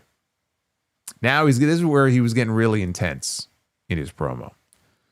He goes, nah, I shook your hand like a man and you mocked me behind my back when we're walking up the ramp like some little young boy. Goes, well, guess what? I've made my choice. I'm picking you because I hate you. Says, I've always hated you. And WrestleMania is going to be the best day of my life because in the main event, you will acknowledge me. Mic drop. And off goes Roman Reigns. And it's not very often in these types of segments that when it's over, you say, oh, CM Punk got shown up. CM Punk did great. He held up his own in this segment, but this was Roman Reigns' segment here. This was the best promo I have ever seen from Roman Reigns. And he's been a lot better in the last few years than he was. I mean, it's like night and fucking day. You go back and look at some of those big dog promos. Oh, my God. It's like I had secondhand embarrassment watching it. It's almost incredible to think when you're watching this. I know a lot of time has gone by, almost a decade. But still, like every now and then, it'll pop up on my YouTube recommendeds, the 2017 segment with Roman Reigns and John Cena before their first match. It is almost like he is indistinguishable in that segment from the Roman Reigns that we see on TV today. It is almost unfathomable that it is the same person. But with experience and with time, and then when you're working with the right people, you would hope that over time, you get better at it. This is a very different Roman Reigns than the Roman Reigns we saw in 2017. Back then, he also had a crazy old Irishman who was writing a lot of his material, and that didn't help. He's come a long way in terms of his promos. And just the way that he carries himself, his confidence on the microphone. But this right here, I think, is probably the best that I have seen from him on the mic. He was convincing. He was intense. It came across like he really doesn't like this guy. He threw it right back in his face. Everything that Punk said, he threw it right back in his face and said, wait. I followed in your footsteps. And then he came right back with it. And he drew from their history. And he mentioned the podcast with Colt Cabana and the impact it had on people like him as he was getting pushed. It made his life more difficult and made his career in WWE more difficult as he was trying to get over. But all he had to hear about was CM Punk. Or people resented him because CM Punk was gone and Roman Reigns was the chosen one. You made my life difficult. I never forgot that. And all the other things that he talked about here in this segment, I love drawing from that history and all the ground that they were able to cover to really make it feel personal. Like it's not just another wrestling match. You know, for a WrestleMania main event, that's what you should strive to do. Right? There should be, at its core, wrestling is best when there is a personal issue to draw from. And it's at its best when it's just one-on-one. Last year, it was a triple threat match. You had Seth Rollins involved. Those three guys went out there last year and had an excellent match. That and the triple threat that opened night 2. I mean, technically, you could say they back-to-back matches, right? The way they ended night 1 and the way they opened night 2. 2 of the best triple threat matches in WWE that you'll ever see. But it wasn't about Roman and Punk. The focus was not Roman and Punk, even though it was their first time in the ring together. It was about Paul Heyman. So this year, it's a very different type of match now, where the focus can be more on these two guys, their history, and their inflated egos. Because they have gigantic egos. They both think they're the best. Before Punk came back, the needle mover comments. Remember that? I think Punk was still in AEW at that time, and Roman had made some sort of comment about needle mover. Like, there's history there that you can draw from in this feud. So they hit a home run with this segment here. This was, I don't want to say this saved the show because this one segment couldn't save the entire show. I thought this show, outside of the cold open that they did with Braun Breaker, and then what we saw here in the last 15 minutes or so, those were the best parts of the show. Everything in the middle, very much a mixed bag, mostly boring. It just did not grab me as far as what they were doing in the matches that we saw. There was just nothing that was terribly good. But this segment made you forget about all of that because it was all about what we saw here. And we didn't have to wait. I thought they were going to make us wait and find out, okay, who's he going to pick? Are they going to make us wait until after the Elimination Chamber? No, they didn't. I like that. They went right to it and said, fuck this. I pick you. I pick you because I don't like you. That's it. That's all you need. I pick you because I don't like you, and here's why. When wrestling is kept simple is when it is at its best, but you need to have the right personalities to make it work. And in this case, they do. So again, coming out of the Royal Rumble, I was not overly enthusiastic about, okay, Roman Reigns wins the Royal Rumble. Here we go again. And the only match that really, as I looked at it, that I cared to see, given the options available, was Roman and Punk. But then you wonder, like, how are they going to promote the match? If this is a sign of how they intend to promote the match, then we're in for a treat. But can they sustain this? Can they sustain this for the next 2 months it is, right? 2.5 months. That's the question. How often will we get to see CM Punk and Roman Reigns on television together? Now, for the next few weeks, he really doesn't have to be around because it's going to be about Punk and Finn Balor. But as soon as they get beyond the Chamber in Chicago, they got to go right back to this. And hopefully we'll be able to see Roman a little more often to justify him being back in the WrestleMania main event again. Because that was my issue with this from the beginning. If the guy makes half a dozen appearances over the course of a year, it's a lot. And sure, he earned that schedule, but it also it drags down the show, when he's not around. If we get to see this Roman Reigns on television more often, I have no issue with that. Him winning the championship, that's a different story. I don't think he needs to win the championship, especially if he's not going to be full-time. I have an issue with that, and because we've been there. We've done that already. Part-time champions, it doesn't work. It actively drags down the show. That I don't want to see. But they sold me on the match with this one segment. This was great stuff. This is the sort of thing that makes wrestling fun and enjoyable when you can really sink your teeth into a story like this and a rivalry like this. That's when it's at its best. So 5 stars for this closing segment here. Not a great show, but a great closing segment. Let's take a look at the Twitter poll, see what you guys thought of Raw from Philly. 56% thumbs up. And I will say the majority of that 56%, I'm sure, stems from that closing segment. 26.3% thumbs in the middle, 17.7% thumbs down. And that is with 1,400 votes and counting. So go vote at Solomonster on X. MJF will be the same when he gets to WWE one day. I hope so. God knows he's got history with CM Punk. I don't know that he has actual history with anybody else on the roster other than Punk, but he's another one of those guys like in wrestling today who we know what he can do on the microphone. He just has to be in there with the right guy who is at that level who can play off of him. And that's what made the stuff with Punk and MJF so great. He had an equal. Punk had an equal that he could spar with. So yeah, one day he's going to have plenty of people to work with on this roster. We need more people like that. Now, I mentioned earlier we had our Royal Rumble pool in the Facebook group. We got some winners to pick, and then I'm going to get into your super chats. So get those messages in. We are 1 away, I see, from the bonus goal. And then we might be doing 2B the Bookers. Cody, yes, thank you. I forgot about Cody. I said Punk is the only one he really has history with. Completely neglecting. Cody Rhodes is already being relegated to the background. I forgot about the face of the company. Sorry, Cody. But let's pick some winners here. We have some prizes that, again, are going to be coming from Julian Cannon. So if you are a winner, make sure you get me your information so I can or just get in touch with Julian directly on Facebook so we can make sure we get all of this settled. But here's how this is going to work. So what I'm going to do is I'm going to take the first batch of names.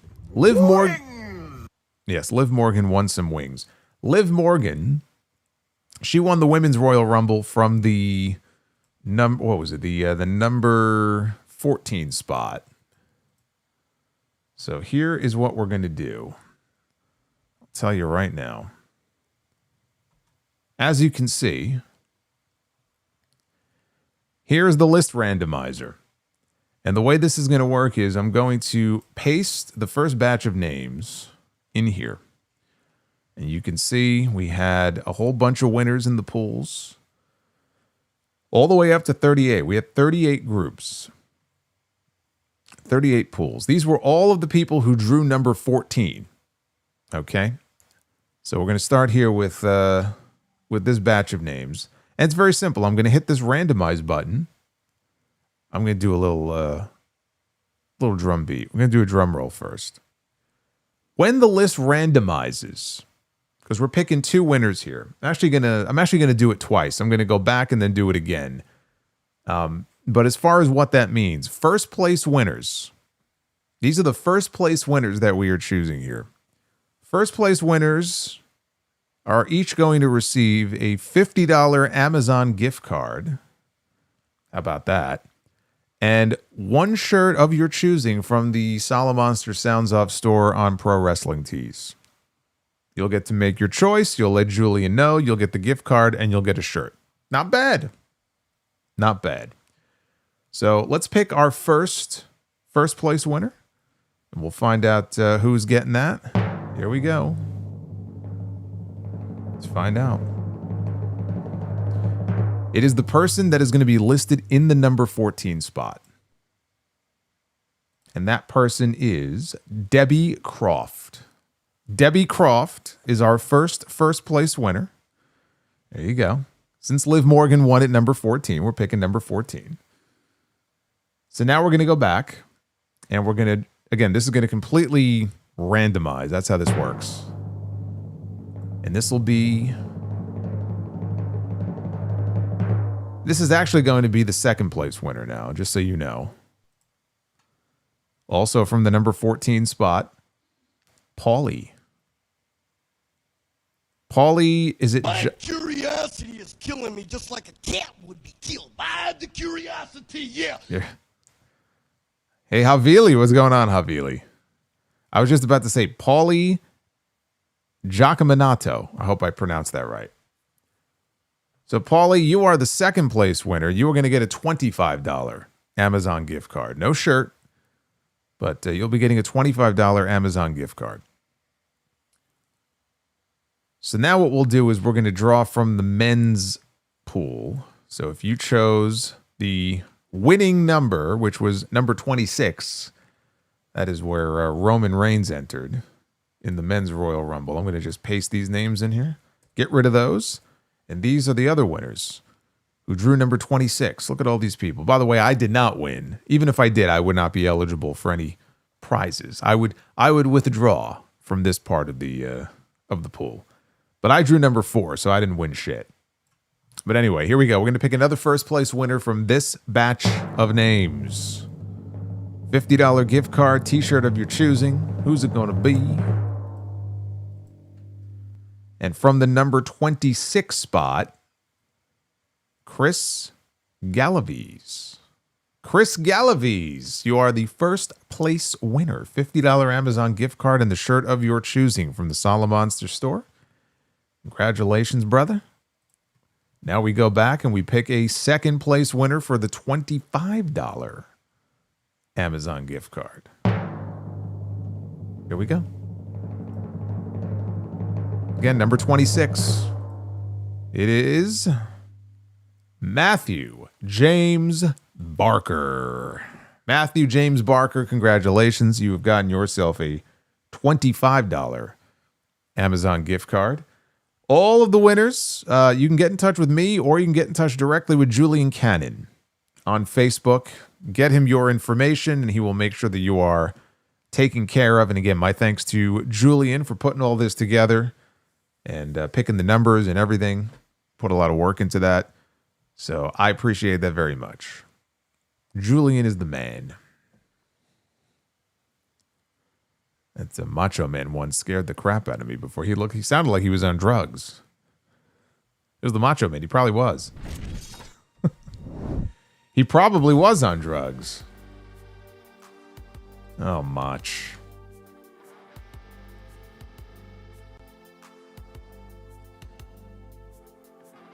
And we'll do it all over again next year. I think this was the 7th year in a row. I've lost track. If this was year number 6, year number 7 of doing the pool.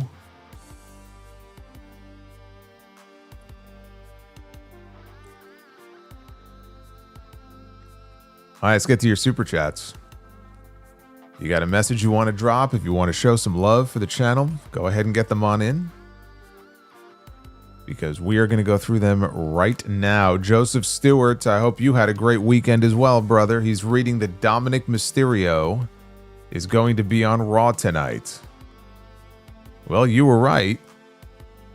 I thought of you when he came out. I actually thought of you.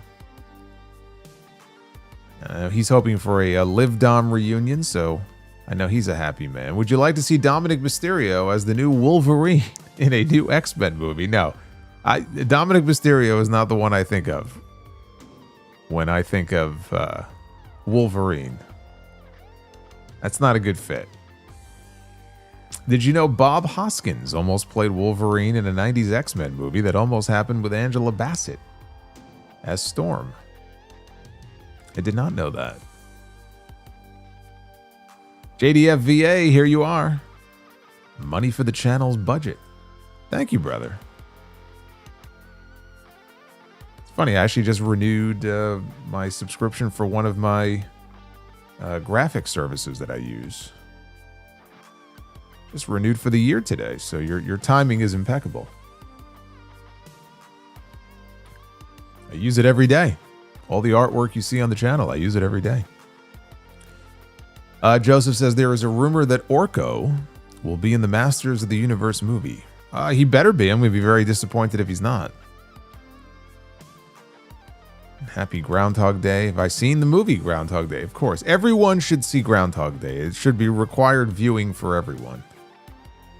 When I watch WWE television sometimes, I always feel like I'm in Groundhog Day. They just uploaded Ahmed Johnson against Triple H on an episode of Superstars on the WWE Vault. Well, actually, what they did was they uploaded the entire episode. Totally random, just an episode of Superstars from Super Bowl Sunday in 1997 with Jim Ross and Jim Cornette on commentary. They had this thing called the Superstars Bowl. Not to be confused with the Raw Bowl that they did in 96.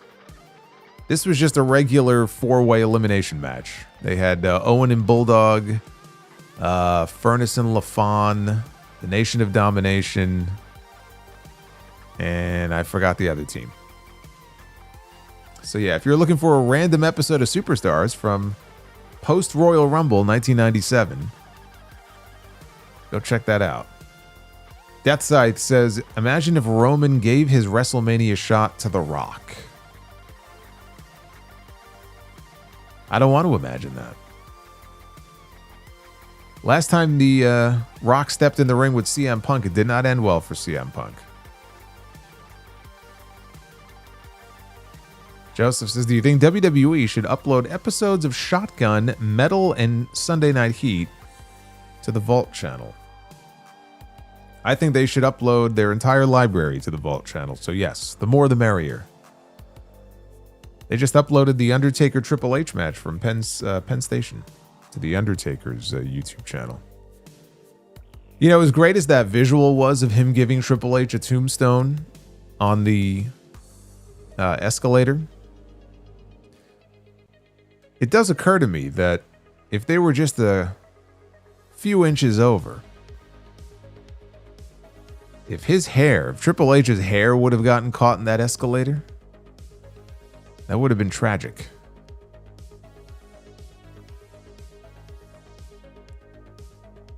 Joseph, thank you for all the love. Olivia says, 10x for summarizing Unreal. I'm definitely not watching it. I'm glad you enjoyed the review. Yeah, I got a full recap with my thoughts on WWE Unreal Season 2. It was on Sound Off 949 this weekend. Aaron says, do you think the career killer gimmick would have been better suited for Logan Paul? Think he'd have much more heat than Gunther has. The cocky promos and wanting legends gone, disrespecting them fits him more. Yeah, but the idea of him going around beating all these legends and being John Cena's last match and AJ's last match and all these people's last match, like, I don't like that. I mean, it would make more sense for him to be going around gloating about it. That's the sort of thing he would do, but I don't want him. I really don't care for him in that role. Hey, Emoji Matt, thank you. Buy or sell Jay Lethal's impression of Ric Flair or Jay Lethal's impression of Macho Man, says Victor. For me, it's Macho Man. They're both very good, but I got to go Macho Man. And he says, as a fan, which era of WWE means more to you? Golden Era or Attitude Era? For me, it's the Golden Era. I find myself even now, like we mentioned the Vault a moment ago, and they have some, like if I'm putting it on, let's say at night before I go to bed, pop onto the Vault, see what's going on. Sometimes they have like a live stream going on. If it's Golden Era stuff, like I'm watching it. If it's Attitude Era stuff, it's 50-50. And that right there tells you. It's just there's something about that Golden Era because I grew up with it. So I just have more of an affinity for it. And I'm grateful I grew up. I was still young enough where the Attitude Era was great. If you were watching during that Monday Night War period, like it was the most fun time to be a fan. It was great. But I just have a certain nostalgia for the Golden Era that it has a lot more replay value for me at any given moment. It's just one of those things, like if you have a favorite movie and you're flipping channels and it's on, like you'll stop and watch it. That's me in the golden era stuff. Super Pony says they've officially turned Braun into a geek. That opening segment was embarrassing for him. Him slipping on his way out of the ring didn't help either. Yeah, I mean, that didn't help. I like the way the segment was done. I'll tell you what bothered me more. The fact that I can remember the segment where he excommunicated Seth Rollins from the Vision. And it looked like he was really going to take the reins of the group. And everybody, like even Heyman, was walking around on eggshells around this guy. And I kind of had like a sense of where they might be going with it. And they went in a totally different direction. Like they had the opportunity to turn him into a fucking killer and really make something out of this guy. And they totally dropped the ball with it. They were like, nope, this is not in our plans right now. We can't deviate from our plans. Like even if you ended up not putting the championship on him, the follow-up to that angle was atrocious. It was such a great angle. And then they did nothing with it. They did nothing to follow up on it. Total waste. That bothered me more. I remember being so excited about it when I was reviewing it and talking about it that night. And the possibilities of where it could go and everything. And it's just like, man, you talk about being handed gold and just throwing it away. Dry Chicken says, the Bella Army is back. They want to finish their story. Let them win it. Go away. Braun's voice crack was funny. His voice is actually cracked in a few different promos. And he'll be cutting this like serious, like intense promo, and then he'll be like, I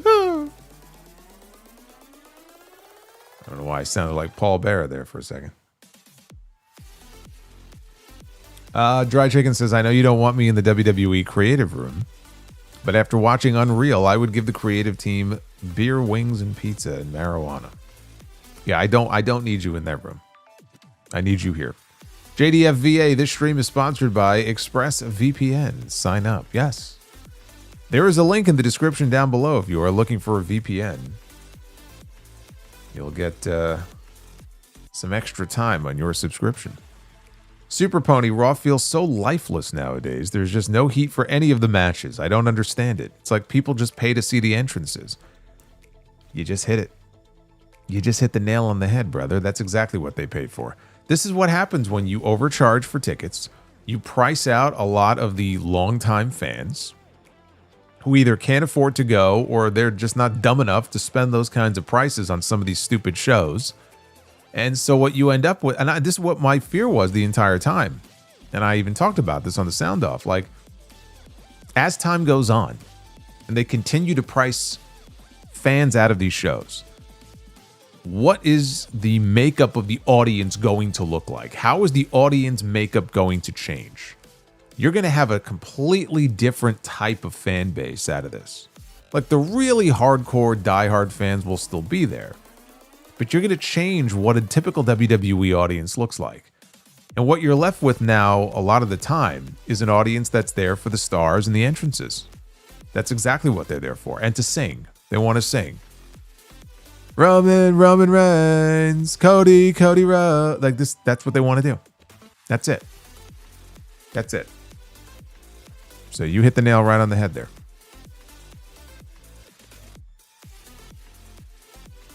They're not paying for the wrestling anymore. They're not paying for the show. They're paying for the experience.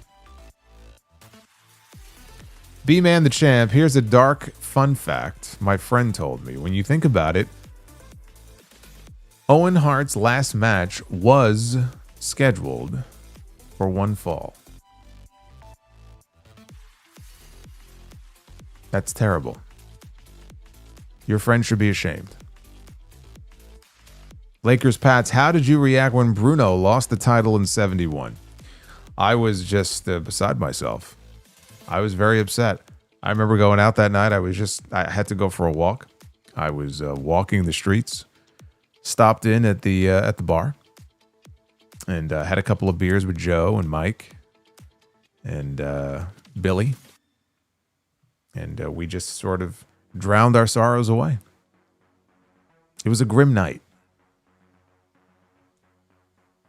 Phil, not the plastic bracelet. LOL, this segment ain't bad. Paul Van Sumeren, now that was a fucking promo. Great back and forth and both guys speaking truth. Chris O'Neill, Def Rebel strikes again. Alexander agrees. Def Rebel committed a hate crime against Stephanie. It's awful. Just awful. Dry Chicken says, Roman Reigns being unfazed is dangerous. I really want Roman to bury Triple H and his favorites 6 feet under to the damn ground. He is one of Triple H's favorites. I don't know what you're talking about. You do realize that. I mean, I know he was really Vince's favorite, but I look at Roman as a Triple H guy. Let me tell you something. Triple H taking over creative when he did, he owes everything to Roman Reigns because he inherited the bloodline story. And Triple H has relied very heavily on the bloodline. That's why he was getting a lot of praise for his booking. Why do you think that was? Because the bloodline story was in full effect. He inherited that story. And I think that it colored people's, sort of vision of his creative prowess in WWE. I definitely think there was some of that going on. Maybe he got a little too overpraised for it. And then when the bloodline story finally ran its course, which it did, all of a sudden the bloom started coming off the rose a little bit. So if anybody should be in great debt and appreciation to Roman Reigns, it is Triple H. Super Pony says, I'm begging Roman to show up for the entirety of the build because that promo was incredible. Please, my tribal chief, my OTC, don't ruin this for us.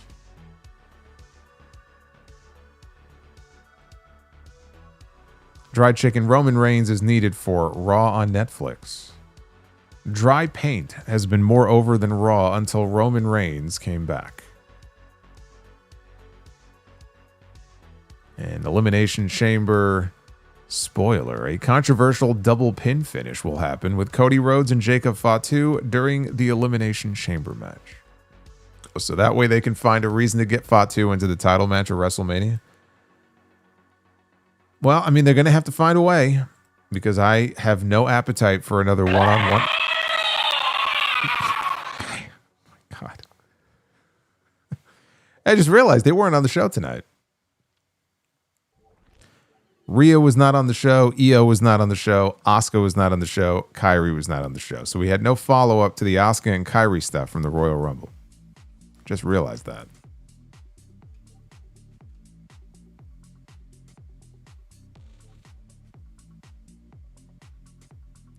We got Alex. This is Brother Solo. What's up with these conflicting reports on Jericho's AEW contract status? At this point, would you expect to see him return to WWE the Raw after Mania? I don't know when, but I expect to see him back in WWE. At this point, I don't know when, and I don't really give a shit, but I'm still thinking he ends up back in WWE.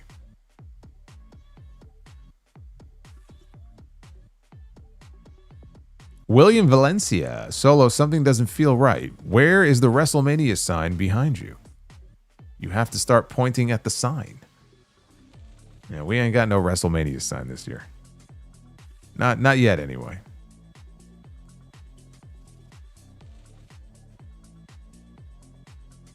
I'm getting my WrestleMania Saudi sign ready for next year.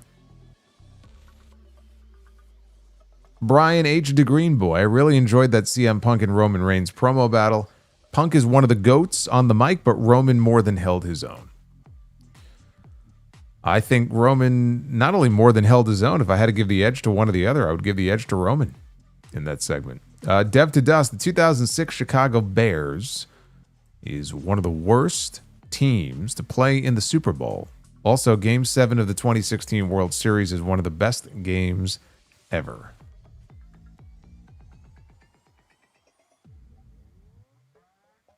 We're putting that New York rat groundhog in the fryer. That is from Emperor Comet. You can have him.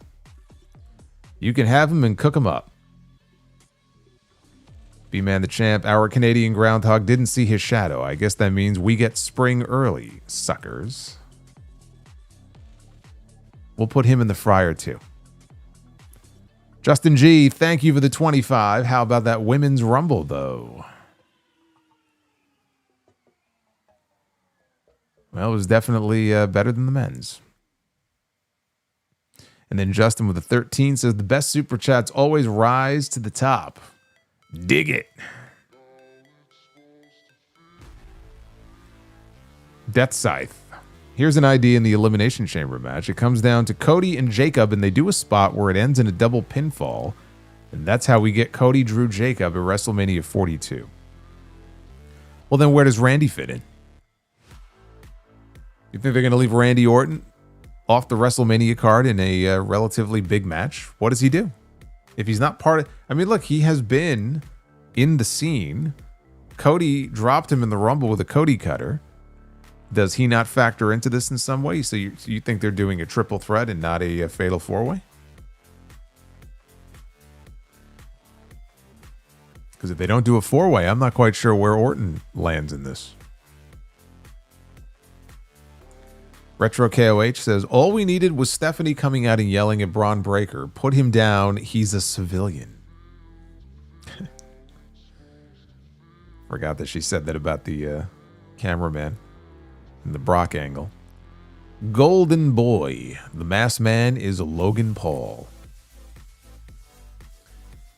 You know, it would be kind of funny if it ended up being him. I just was half joking about it the other night, but whoever did it, somebody zoomed in on the face, has a beard.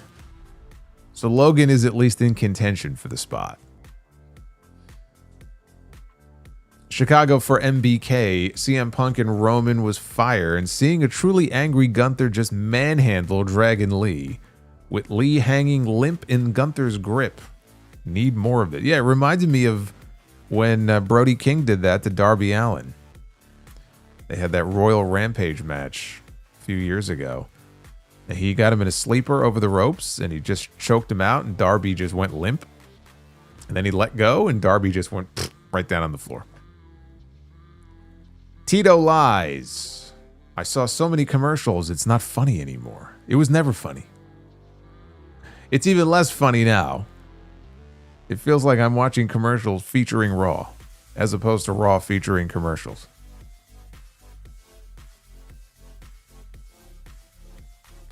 MacTub. I remember you used to rate Breaking Bad as your GOAT show, but recently said Sopranos. Yeah, I mean, it's interchangeable. Top three are Sopranos, Breaking Bad, and The Shield. Those are my top three. And Better Call Saul is not too far behind. Better Call Saul is... It's definitely in that Breaking Bad territory. Navy says AJ should have saved that Mark Henry speech for 2026. Well, apparently not. I mean, if he's serious about being done, then there's no need for a Mark Henry speech. Justin G, Kaiser knowing Spanish was the biggest shock to me. Kaiser knowing Spanish is a big part of why he is so over in AAA. The lesson here is that it could be very beneficial to learn another language. You never know. It might come in handy for you. Tyler Cole. Thank you for the 10, Tyler. Says, if Roman made some of those points against 2010 Punk, would he have held his own? The bracelet line from the guy who's had necklace matches for 3 years alone was priceless. The Ula Fala matches. Come on now. The Ula Fala, though, is a tribal custom, though. You can't compare the Ula Fala to the plastic bracelet. That is funny, though. Death Scythe Says, I know they're not younger guys, but if guys like LA Knight and Aleister Black were elevated to the main event level, they would still feel new and fresh in that scene, just like DDP and WCW in the late 90s. Yeah, I mean, it's less about age and more just when you elevate somebody new into the main event picture, it can feel fresh. When Batista got over as a headliner and won the world title for the first time, he was already 40. You know, age is less important. It's a matter of if you can get somebody new over in that spot. The reality is, you know, you mentioned Aleister Black. Aleister Black ain't over nearly as much as LA Knight is. Like, it just has not clicked for him. LA Knight, despite not being viewed as someone who can be in that position by the company, clearly, continues to be over. Aleister Black is not over. I would not be comparing the two. MacTub says AJ after his first 1.5 years was underutilized. Yeah, I mean, they had him in a tag team with Omos, and they were doing a bunch of things with him, half of which I can't even remember, honestly. And then he was injured a few times, so there were some injuries in there too. His best year in WWE is still the first year he showed up. Like, his 2016 is unmatched in his WWE run. Paul Carpenter, did you know One Man Gang had a tryout in the Attitude Era? I did know that. I did. Some of those guys had like dark Earthquake. Earthquake had a dark match during a SmackDown taping in 2001. If you could track it down on YouTube, it's wild to see him out there. And I think they had the Ovaltron, and I don't know if it was the Ovaltron or maybe they had the Fist at that point, but I think it was the Ovaltron, and there's Earthquake. And obviously they ended up not picking him up, but it's just weird. Like, this doesn't really belong. This doesn't really fit. Deathside says, if they do Gunther against Brock Lesnar at SummerSlam, then Gunther should do to Brock what Lesnar did to John Cena at SummerSlam in 2014. He should, but they're not going to. That will not happen.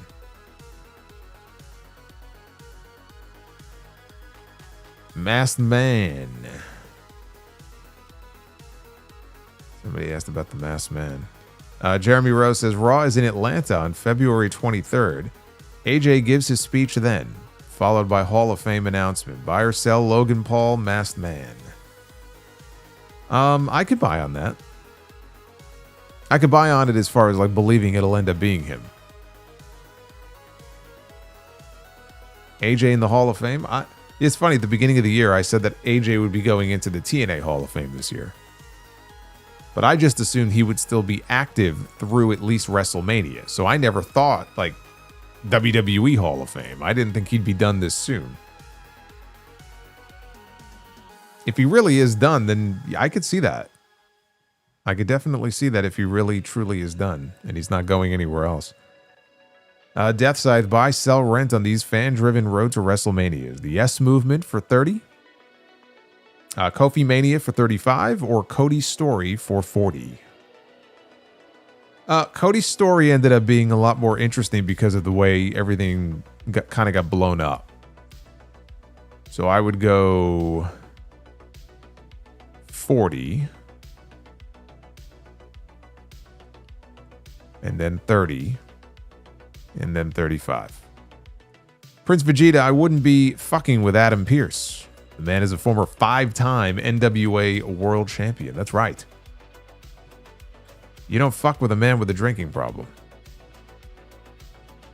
Jeremy Rose says, so the Bellas say the women's tag division is stacked, but it's just the top women paired as teams. Well, that's why I feel so stacked, because you've actually got some big names in the division. Rhea Ripley and Charlotte Flair and Io Sky. Asuka. MacTub, why do people use the longevity argument against The Rock but not Austin? And Rock was more versatile and adaptable across eras. Who uses the longevity argument against Rock but not Austin? Like, I've always talked about how white hot Austin was, but how short that run was. So I don't know why other people would not mention that with Austin. I mean, his run on top, it depends when you say it started. Do you think it started in 97 or 98? Really, it started in 98. And you almost can't even count most of 2000 because he missed most of that year. So if you take most of that year out, you have 98, 99, 2001, 2002. 4.5 years at best. At best. Rock was a little bit longer. But Austin was just that guy. He was the right guy in the right place at the right time with the right feud against the boss. And it's just this iconic feud. It's iconic. It's like Hogan and Andre, WrestleMania 3. Not the best match, but it's iconic. Because it was the right match to do at that time. And that slam and, all the people in the Pontiac Silverdome. It's just, sometimes there are just moments and there are just people at the right time who come along and they're that guy. And that's who Austin was. He is the face of an era that you could say business-wise they're making more money now, but he is and will forever be the face of the most successful era in the history of that company. Period. End of story. Certainly the most fun. Death Scythe, is Adam Pearce and Braun Breaker going to end up fighting like Sid and Arn? I hope not. They almost died in that fight. The one guy got fired because of it. Prince Vegeta, another thing that was weird about the Oba segment is that he is a babyface and the Vikings are faces. So he's just attacking other baby faces. Yeah, and the fans don't care because they're not over, so it doesn't matter.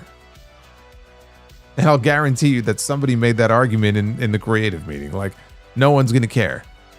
Because the problem with the War Raiders is that every time they come out and they play their music and they come out on TV, and it's sad. I feel bad for them. Like, the crowd just doesn't react. They come out to crickets. I remember when they came out for their title match at WrestleMania last year. Nobody cared. Like, they just don't react to them. So I don't think the company looked at it and thought, well, we got to be careful here because they're baby faces. And so if we have him beat up baby faces, they may boo Obafemi. They're not going to boo Obafemi because he beat up the Viking Raiders. Like, they don't care. Havili says, yes. You say no to AJ Lee return to team up with CM Punk to face Seth and Becky. And it was Facebook, not me. Oh, it was Facebook. Okay. I think I understand what you're saying. This is from the other night. Let's just say Jericho doesn't return before WrestleMania. Who will LA Knight face? Well, the better question is, if LA Knight does not wrestle Chris Jericho at WrestleMania, do they even give LA Knight a singles match at WrestleMania?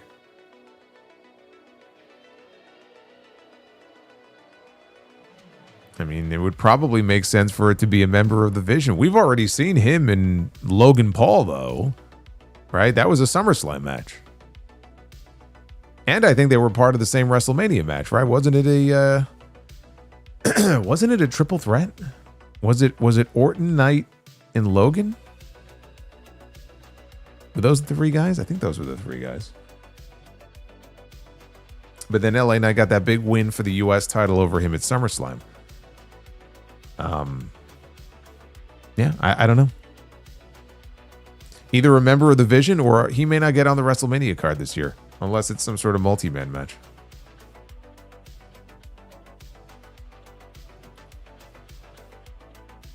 Jeremy says, Bayley and Bird Girl got to win the tag belts to job to the Bellas. Won't be the first time the Bellas get over on Bayley at WrestleMania. I hope so.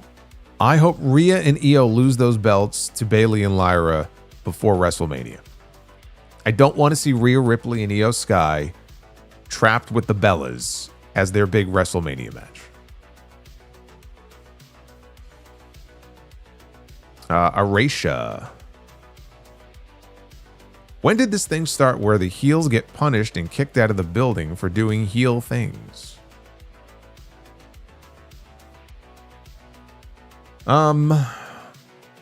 It started years and years and years ago. Heels have been getting kicked out of buildings for decades. There were lots of heels who were kicked out of buildings even during the Attitude Era we were just talking about, and the Nitro Era. That actually is around the time that it started. I think the first angle I can remember... Well, I mean, unless you want to count the night that Bobby Heenan got thrown out of the building by Gorilla Monsoon. That was in 93. But I was going to say it was around the mid-90s that I probably saw the first angle in WWE anyway, where I think Gorilla Monsoon threw, maybe it was Austin, out of the building. It's been done a lot over the year. I know they do it more often now, but Base Beerus, Oba and Brock should have been in the Final Four. Oba Femi should have eliminated Brock Lesnar from the Royal Rumble. And the way they did Brock Lesnar's elimination was a complete and utter fucking waste. So if that's how they were going to eliminate Brock, there was no reason for them not to have Oba dump him out of the ring. That was a wasted opportunity. There were a lot of very head-scratching decisions as far as how things were booked in that Rumble. And you could tell they don't have anybody like Pat Patterson as far as the mind that he had for these Rumbles. They ain't got nobody like him backstage. When he died, it all went with him. They don't have anybody like that back there. That's for sure. Aracia says, why does Heyman and Vision keep holding Braun Breaker back or trying to keep him in check? Man should be a vicious killer. Well, I mean, that's kind of how they were trying to portray him in the opening segment. And that's it's part of portraying him that way.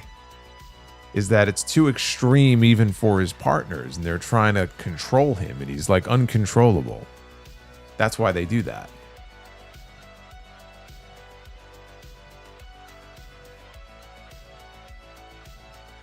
Jeremy says, Brock, LA Knights at WrestleMania. I'm sorry. I know that's not the reaction you were looking for there, but that's funny. That's funny. Are you seriously asking me, would they do Brock Lesnar and LA Knight at WrestleMania? If you're an LA Knight fan, I have a better question. If you're an LA Knight fan, why in God's name would you want him to wrestle Brock Lesnar at WrestleMania? Do you know exactly how that match is going to go? It ain't going to end well for LA Knight. There's no LA Knight fan out there that should be hoping for a Brock Lesnar LA Knight match at WrestleMania. Not unless you have it out for this guy. Alexander says, Stephanie said on Chris Van Vliet's show that she begged Shawn to keep her music when she went to the main roster. They wanted to change it back then. Well, they finally got their wish. Congratulations, you made it worse.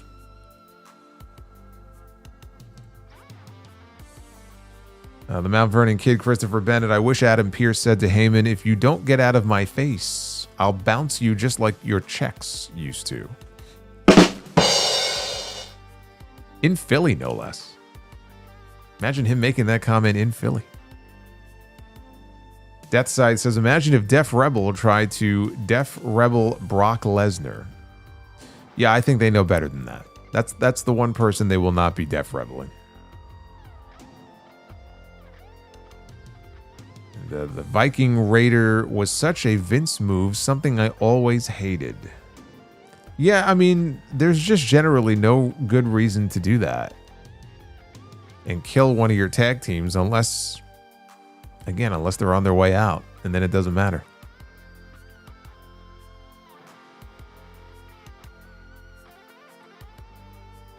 Carlos, why do I have a feeling that Seth Rollins will be added to Roman versus Punk?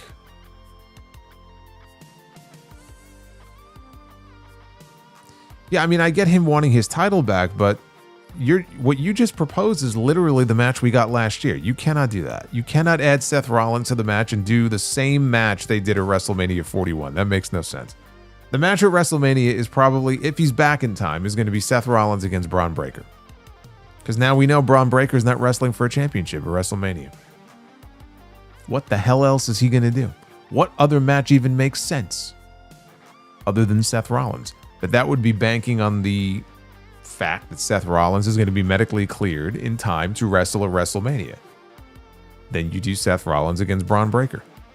You do not add him to Roman Reigns and CM Punk.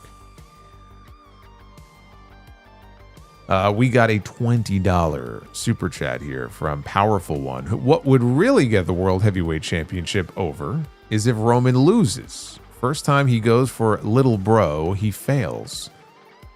Punk can say, to be the World Heavyweight Champion, you got to beat the best. Roman, you aren't good enough to be the best and not good enough to be the World Heavyweight Champion. I don't know. That would harm Roman's ego if they did that. I don't know that he's not. It's too early to make a prediction. I'm not saying he's going to win. I'm not saying he's not going to win.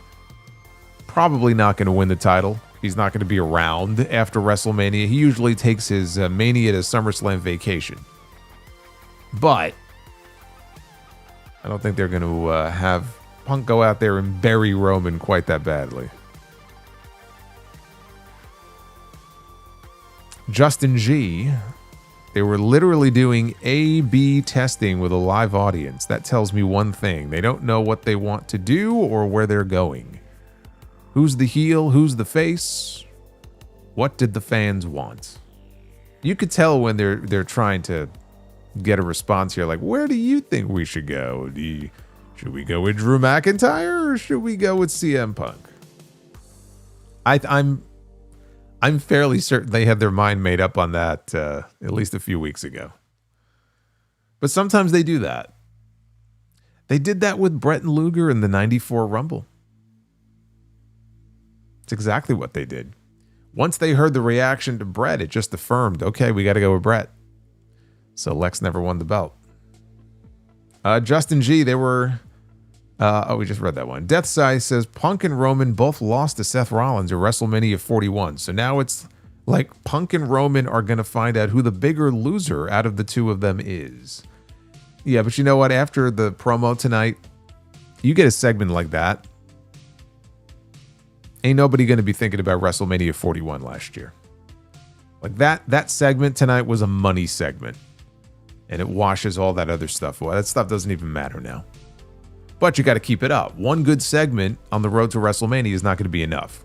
You're going to have more in the vein of what we saw tonight. That's going to be the key. Hey, shout out to Abbas, all the way from Iraq, in the chat. Havili, with an Australian 20. In your opinion, why Tamina Snuka never won the WWE Women's Championship?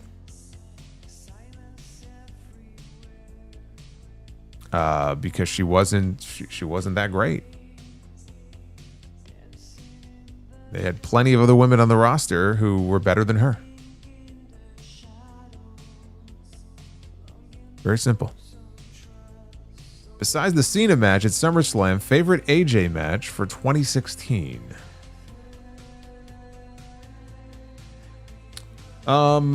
Probably it was one of the Roman Reigns matches. It was right after WrestleMania. They headlined 2 pay-per-views, and I think it might have been their second match that was better than the first one. But it was definitely one of those Roman matches. They had a couple of really good matches on pay-per-view that year. Justin says, Suffering Thakatath. Amazing. Matt Fisher, what type of blood is disagreeable? O negative. Death Scythe. Matt was really proud. You were really proud of that one, weren't you? Yeah. Death Scythe. All seriousness, I hope Punk and Roman's feud is a lot like the feud between CM Punk and Jeff Hardy. They had a memorable feud back in 2008 and did not like each other. Havili says, thoughts on A&E replacing Undertaker and Michelle with Natty and Kevin Owens for season 3 of LFG. I think Kevin Owens being on that show is instantly going to make that show better. I approve of that move. Are we getting Randy versus Gunther at WrestleMania 42? I don't think so, because I don't think Orton is going anywhere. I think Orton still's got a few years left, and unless he's losing, there's no point in doing the match, because you're not going to have them go to WrestleMania and just have Randy Orton beat Gunther. That would be very dumb. So I don't see that happening. M. Mills with a $9.99. Thank you, M. Mills. And thank you again for your great support. Much appreciated this weekend.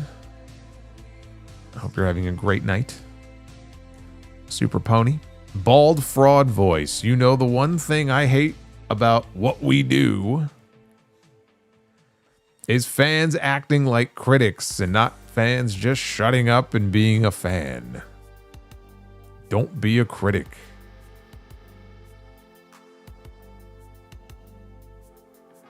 Base Beer as Roman has main evented so many WrestleManias. Yeah, this will be number 11. 11 WrestleManias.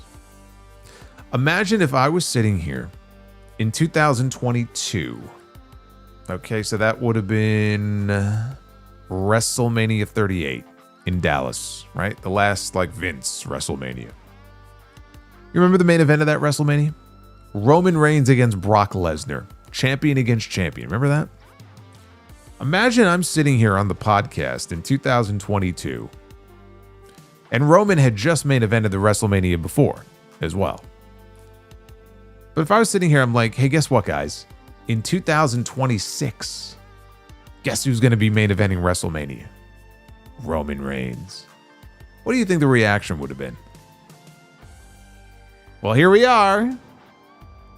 So you can understand why. Like, it just, after a while, it's like, this is kind of ridiculous.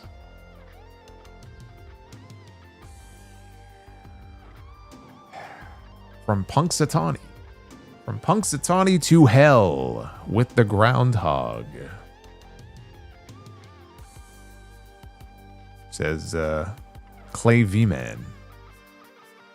We got Dan. If you would have told me 3 months ago, the Solomonster would be wondering where Kit Wilson is during the Royal Rumble, I would ask what you're smoking. And I'm still going to sit here and wonder, where was Kit Wilson during the, or Kit Wilson? Where was Kit Wilson during the Royal Rumble? Makes no sense. Matt Fisher, Dom should play Orko in the new Masters of the Universe movie. Orko never had a mustache quite that great. And rank these three for me. Van Hammer, Rick Fuller, Scoot Andrews. I mean, I'm only going to rank one, because the only one from that list that really matters is Van Hammer. Enough said. Death Scythe. Roman Reigns went from Jack and the Beanstalk to, if y'all keep whatting me, I'm going to smash all y'all like I would smash Steve Austin. See, what he should have said is, I'm going to smash all y'all like I would smash your mom. That would have gotten a reaction. Warm Corn with a $5 super chat. Buy, sell, rent, layaway, most cursed, bald Bret Hart, Seth Rogen as Batman, Undertaker with the spinner belt, skinny Yokozuna in jeans. That was a real rumor. Undertaker with the spinner belt by far is the most cursed.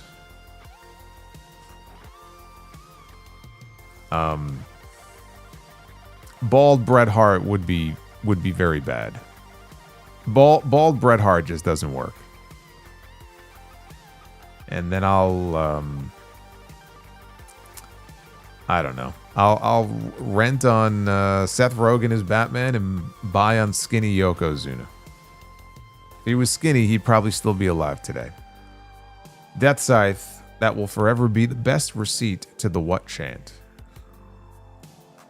Yeah, I'm still partial to the Undertakers. I still think he has the best one. Say what if you sleep with your sister? What? That sounds about right. Yukio rules. We didn't hear anything yet, but I hope Kairi is okay. I think Asuka just murdered her and just buried her in the desert out there in Saudi, and then flew home. We haven't heard from Kairi since the Rumble. I am concerned about her well-being. Asuka was not happy with her.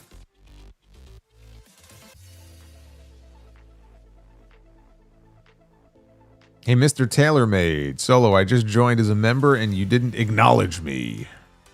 Well, I'm acknowledging you now. You are hereby acknowledged. Thank you, brother. Base Beerus, I thought Jericho was signed until like 2028, 2029. Apparently not. Otherwise, we wouldn't be getting all these reports over the last 6 months that he was going to be a free agent potentially in 2026. Obviously, something must have either happened or someone got their lines all crossed. He is still listed on the AEW roster page. You know, when Hobbs' contract expired, they got him off there that day at midnight. Last I checked, Jericho is still listed on that page. So I don't know what's going on. Mount Vernon Kid with 45 months of membership. Punk was holding back tonight. And you know when he's going to kill is when the Raw logo is off the mic. Yeah, he's got to pull that logo off the mic. Then he means business. I think he pulled it off the mic that night that he called Dwayne a bald fraud. That didn't happen tonight.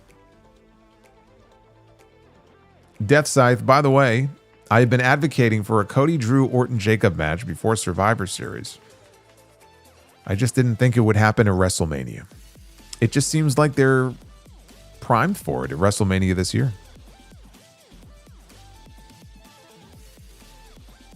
Matt Fisher, the masked man was clearly Bronson Reichsteiner. Yeah, I had some people in my mentions telling me that it was Jake Paul. I'm like, do we need this? Do we need this? Who asked for this? We just got the Bella twins back. Now you want to give us the Paul brothers? Jarrett Moose Rodriguez. Do you think Javon really needs to put on weight to eventually be a main eventer someday? Or does that not matter as much in the present day? I don't think it matters as much, but I do think if you want him to be taken seriously as a world heavyweight champion, yeah, he's going to have to bulk up a little bit. I'm not saying he's got to get like ginormous, but he's got to put some meat on those bones. I think if he's going to be taken seriously in that spot, and when I say taken seriously, I mean by the creative team as well, like seeing him as a main event star. He's only 21 years old, so he's still very young, but I do think as the years go on, he's going to have to bulk up a little bit. We have Death Scythe. Fuck it, let's put myself and Adam Pearce in a drinking contest. Place your bets. And also, my real name is Adam. So is He-Man. Thank you, Death Scythe. We got Joden. LA Knight and the Usos against the Vision at WrestleMania. No. The Usos against the Lucha Bros at WrestleMania. I'm going to keep saying it. I've been saying it for months. I'm going to keep saying it. Base Beerus, whatever happened to the New Day storyline? Got dropped. Big E ain't coming back. Base Beerus, thank you again. Ray Wrighton. At this point, Montez needs to give Bianca one of his knuckles. It's not like he's doing anything important. I miss my girl. Hey, look, I miss her from TV too, but I don't know what's going on. We've got no updates. I don't know. I started reading the super chat. I thought you were going to say Montez needs to give Bianca a baby. I was like, you know, if she would have known she was going to be off for this long, she probably could have had a baby by now. If she wants to start a family, that's going to be another year and a half, at least a year and a half gone. You know, that's the thing with some of these, the women's wrestlers. They get super, especially the ones that are super successful. It's very different from the men because if they want to start a family, and I don't know what her plans are, but their window is very limited, and they have to make a decision like, what's more important, starting a family or my career? Because if you do that, your career is on hold for at least 18 months, 2 years. Bianca's already missed a year of her career. Sucks. Jeremy says Brock LA Knight WrestleMania. We already laughed that one out of the stream. Thank you, Jeremy. You have to see the baby. You have to see the baby, Jerry. You have to see the baby. Furious Nation, $9.99. What's up, Solo? Happy Groundhog's Day. What's so happy about it? He saw a shadow. 6 more weeks of this shit. After watching WWE Unreal Season 2, yeah, throw Road Dogg and Bruce in the bin. Rhonda was right, saying nothing will change as long as Bruce is still there. She really doesn't. She doesn't like Bruce. She really doesn't like Bruce. She called him Vince's avatar. He's still there.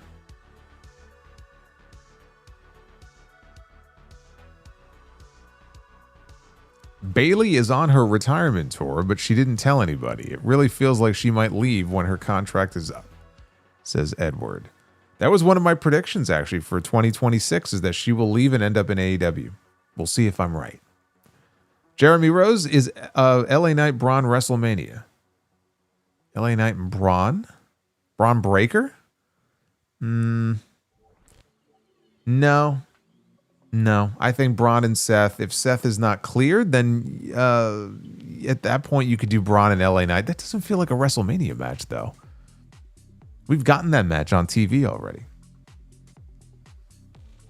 I hope Seth can be back. That's all I'm going to say. I think it's going to screw things up for Braun Breaker if Seth's not back. Death Scythe. Also, here's a way to elevate the World Heavyweight title. Add the 2002 to 2013 lineage to the current championship. I don't think anybody gives a shit about that. I hadn't even thought about the lineage of that belt. I mean, honestly, it don't matter. Base Beerus. I don't feel like I'm sitting at 12 o'clock. I don't feel like I'm sitting at 12 o'clock. The hell does that mean? Adam Schroeder. Been listening since Money in the Bank 2011. You're amazing at what you do. Thank you, Adam. So, are they going to just have Finn Balor lose again at Elimination Chamber? That is exactly what they're going to do. But then it won't. But then it won't matter.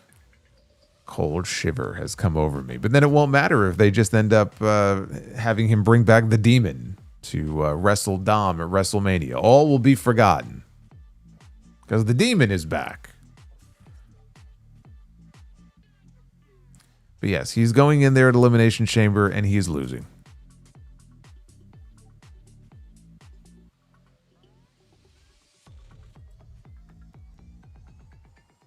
And William Valencia, can we get Gunther retiring the Bella Twins? You know, I like that idea. I think the next Hall of Famer that Gunther should retire is Brie Bella. Maybe she's the next one. Maybe she's the next one. Super Pony, if you go back and watch Kevin Steen in ROH and PWG, it's no wonder his neck gave out on him. It's a miracle it didn't happen sooner. Yeah, I mean, when you see some of those matches, there was a ladder war that he had with this El Generico guy who retired many years ago. I don't know what happened to that guy, but I mean, the ladder war they had was incredible. But you take a lot of abuse, a lot of hard bumps in that match. Matt Fisher, the masked man, was clearly JD from New York. I ain't never see JD move around like that.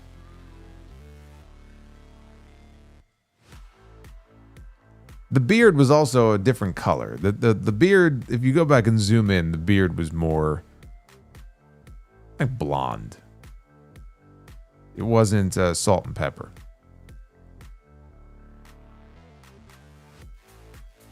Matt Fisher, thank you. Leopoldo says, yes, Solo. When you asked where Kit Wilson was for like the 5th time yesterday, you were starting to enter Rikishi. Where's Jay's title match territory? Oh, remember, he wants the Usos and the Hardys and the New Day to main event WrestleMania this year. Good luck with that.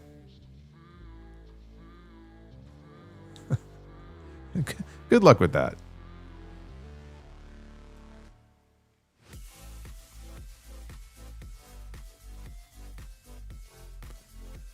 I think we're all caught up now with all of your message. No, we're not, actually. I jumped the gun here.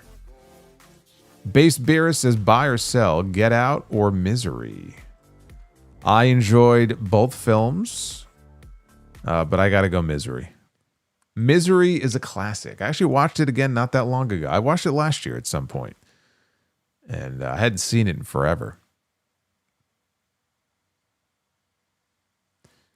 And Death Scythe says, hopefully if they do Cody, Drew, Orton, and Fatu at WrestleMania, what do you think of them doing a segment where after the contract signing, all 4 men get arrested on the go-home show, like Becky, Ronda, and Charlotte?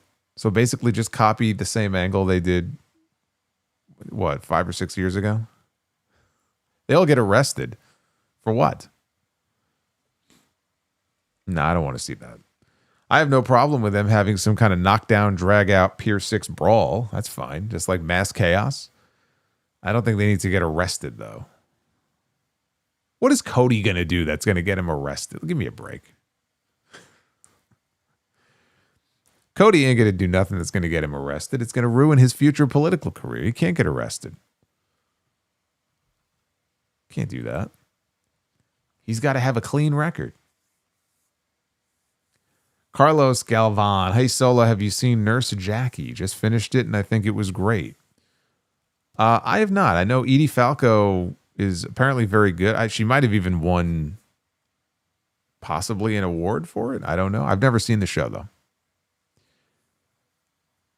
Paul Carpenter, how did you feel about Bret Hart entrance songs in WCW? Hated it. I did not like his WCW run. It never felt like Bret Hart to me. I could never get into it. And honestly, same thing with Macho Man, but more so, like, I would say from when he joined the NWO onward. I try to, like, especially when he got hurt and came back and he was all roided up. I hate that Macho Man run. I pretend that it never happened. Linkmaster, I agree with Rikishi regarding Chelsea Green. Agree with Rikishi on Chelsea Green. Disagree with Michael Hayes on Chelsea Green. Super Pony, let's get an LOL TNA Solo. Well, it was LOL WWE the other night when they spoiled their own Royal Rumble entrant on SmackDown. I don't know how the fuck that happened. Oops. Let's just move Braun from number 1 to number 2. Picture Okada, I hit the wrong button. Somebody in the truck. I don't know how you fucked that up. Leopoldo, misery is Brie mode on a loop. Well, I mean, except that I actually enjoy watching Misery. It's kind of actually a very appropriate thing to say with some of these shows that I watch week to week. I apparently enjoy Misery. And you're all with me here because Misery loves company. See, now it all makes sense. Are you excited about Scream? Scream 7. When does it come out? Is it February 27th? Is that when it comes out? I am actually going to the movies this week. I'm very excited about this. I am going to see this movie, the new Sam Raimi movie, Send Help. But I am seeing it in 4DX, which I have never seen a movie in 4DX before. I didn't even know what it was. But the time I wanted to go, it was a 4DX showing. So apparently 4DX is this immersive experience where your chair moves and I don't know if they spray shit at you. Apparently there's a lot involved here because the ticket was like $12 more than a regular ticket. So there better be something going on in my seat as I'm watching this movie for an extra $12. But I'm very excited now. I've never seen a movie in 4DX before.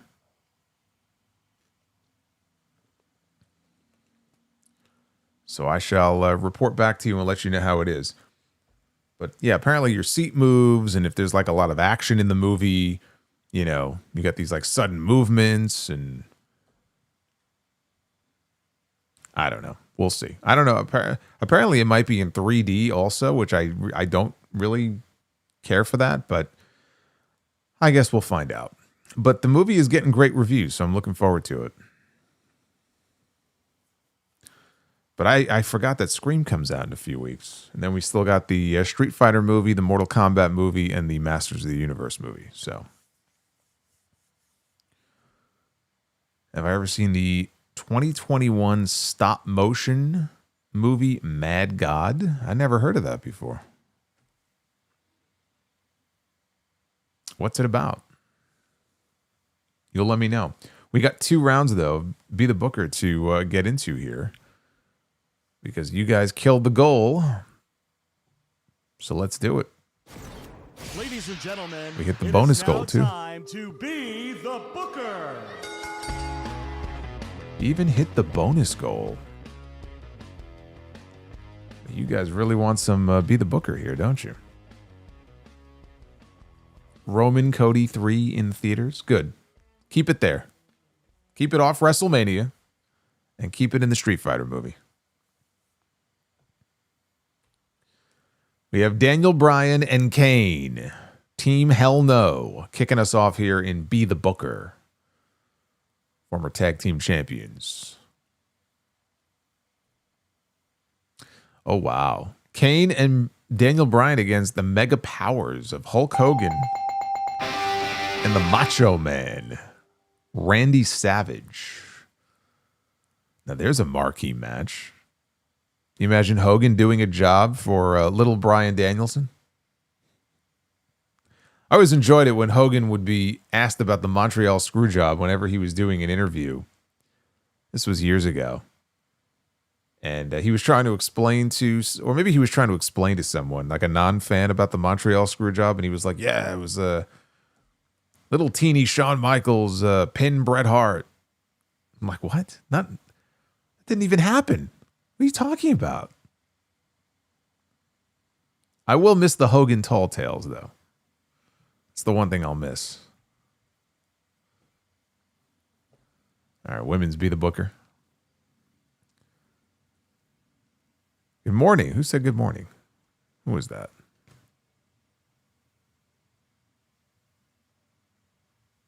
Yes, good morning to you as well. Where are you that it's morning?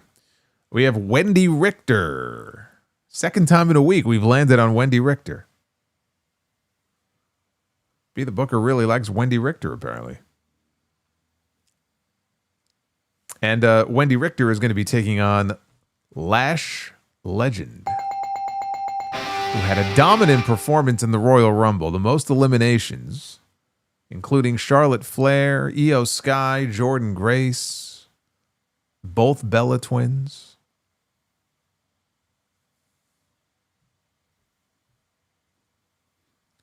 And in our main event, Linkmaster says, did you see The Substance with Demi Moore? It is on my list of things to watch. I have not yet seen The Substance. We have The Undertaker, but not just any Undertaker. Original gray glove, apparently permed hair Undertaker. When I think of Undertaker, this is the first image that comes to mind. This version of the Undertaker.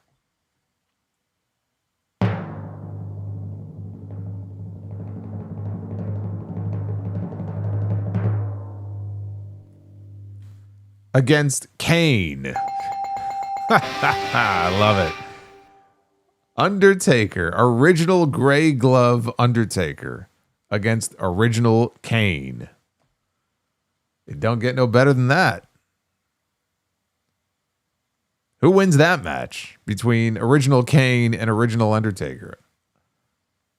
I'm going original Kane. There's an Undertaker and Kane match that we never got. How about that? Oh, yeah.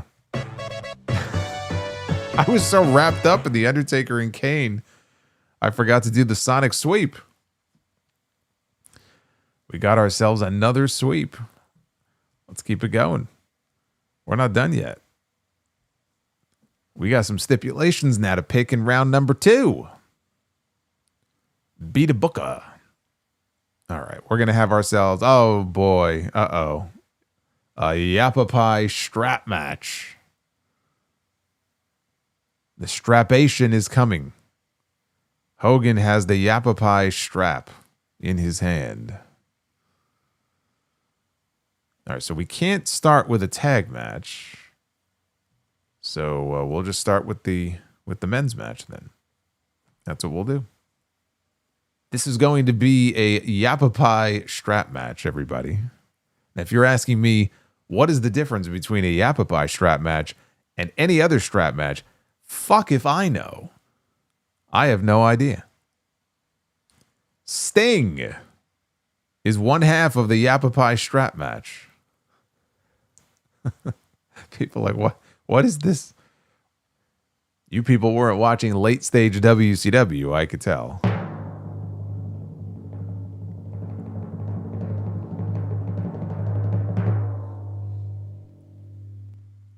Sting and Moose.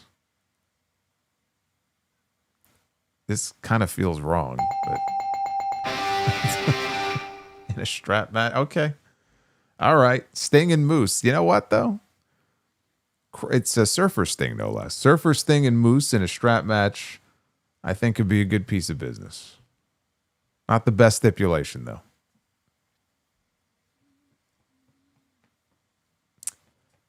All right, so we have Mimosa Mayhem.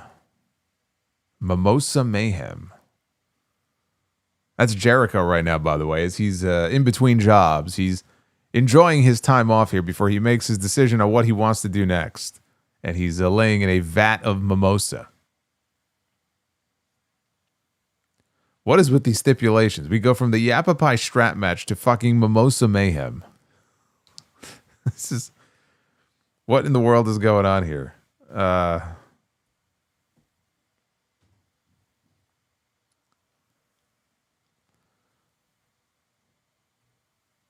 Oh, no. I don't want to be in a Mimosa Mayhem match.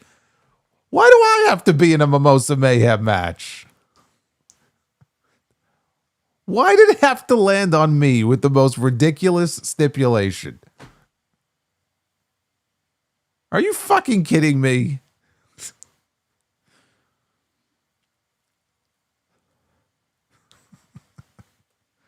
ridiculous. This is ridiculous. Well, who am I facing? Oh, wonderful. That's even better. Yeah, fucking great. That's just wonderful. Me against Alberto Del Dipshit in a Mimosa Mayhem match. Yeah, that's great. That's just what people wanted to see. That's just great. That's just great. You know, first you put me in a Punjabi prison match against the great Khali, and now this thing puts me in a Mimosa Mayhem match against this guy. Do you know what he's going to do to me after all these years of calling him Alberto Del Dipshit?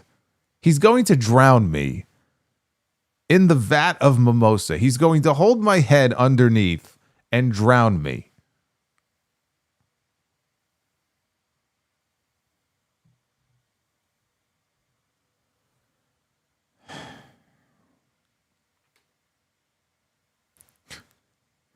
$12-star classic, yeah. And now we have an Iron Man match. Yeah, I think Be the Booker has it out for me. Every time it lands on me, it's some ridiculous stipulation.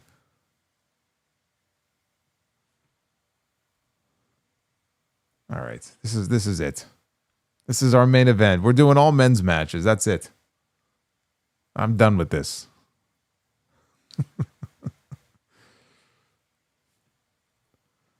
We have Bobby Roode, the former TNA World Heavyweight Champion and NXT Champion, in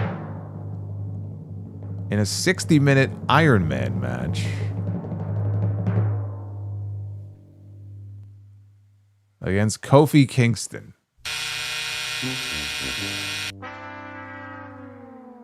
You know, we've been doing pretty well with the clean sweeps and everything just fell apart here at the end. You know, if you put Kofi and you put Bobby Roode in the ring for like 8 minutes, 12 minutes, I think that would be a solid match. 60 minutes, no thank you. No thank you. Not interested. Can't believe I'm still smarting from this Mimosa Mayhem massacre that I booked myself into here against Alberto.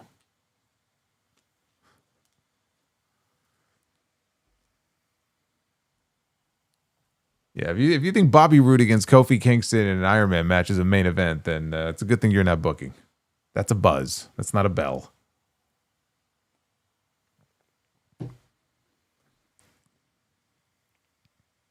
Jeremy Thunderstrikes, have you seen Falling Down? Excellent movie. Is that with Michael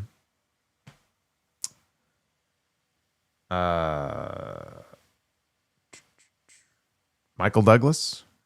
I forgot his name for a second. Yes, I saw that many years ago. How would you book the ending to the Mimosa Mayhem match? I wouldn't book the match at all in the first place. But if I had to book the ending, I would pay off Ricardo Rodriguez to do a run-in. And then he would hit him in the back of the head with a tire iron. And then he would just fall unconscious into the bottom of the vat of mimosa. And I would climb out and I would win. Actually, I don't even think that's the way the stipulation works. I think you throw the person into the mimosa, but that's how I would book it. And then Ricardo Rodriguez would be my new manager. And he would do all my ring introductions for me. My personal ring announcer. Hey, West Coast James, what's going on? Celebrating 55 months of membership. What kind of wrestler are you? You in a Punjabi prison match against Khali, and now this.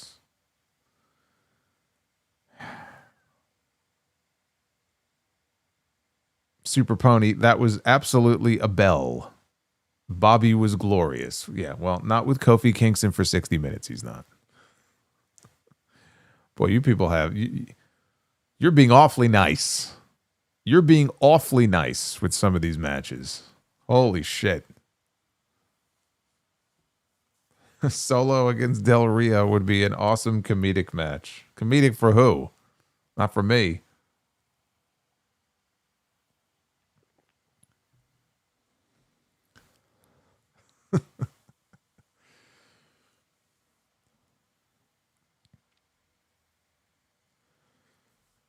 And Link Master with 38 months of membership. Excellent stream tonight. Thank you. I aim to entertain. And we had a solid 2,000 plus, so I think almost 2,100 in here. So big night.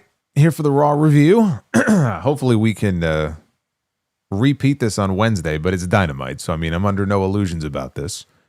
But we have a pretty big Dynamite. We have MJF in a it's non-title, but MJF is wrestling Brody King, and Kenny Omega is wrestling Andrade, and that actually is a match I'm looking forward to. So at least we know of two big matches that are already announced. They're in Vegas. I think they're at the Palms. That is on Wednesday. Tomorrow night, of course, JD and I will be doing TNT. A lot of Royal Rumble fallout to talk about. And then Friday night is going to be SmackDown. The first SmackDown coming out of the Royal Rumble. Liv Morgan has said that she will be there. And perhaps we'll find out some other things about Elimination Chamber. Elimination Chamber qualifying matches, by the way, are starting on Raw next week. That much we know. Who will be in them, we don't know. Maybe they'll say something on Friday. But I'll be here for all the streams. I hope you will be too. Power Spying Game says buy, sell, rent. You versus Khali. You versus Goldberg in a scaffold retirement match. And you against Del Rio in a Yapapai strap match. Sell, sell, sell. How about that? This is not a buy, rent, sell. This is a sell, sell, sell. Goldberg on a scaffold, by the way, is like a hilarious image to me. He would go to spear me, and I'll do the Samoa Joe nope spot, and I'll just kind of step to the side, and he'll just go plummeting off the scaffold, and then I win.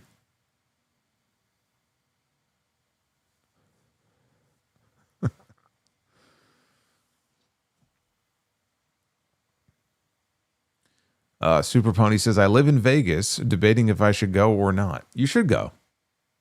You should go. I'm sure it'll be a lot cheaper than going to a WWE show. But it's looking like a fun show. If I was in Vegas, I would go.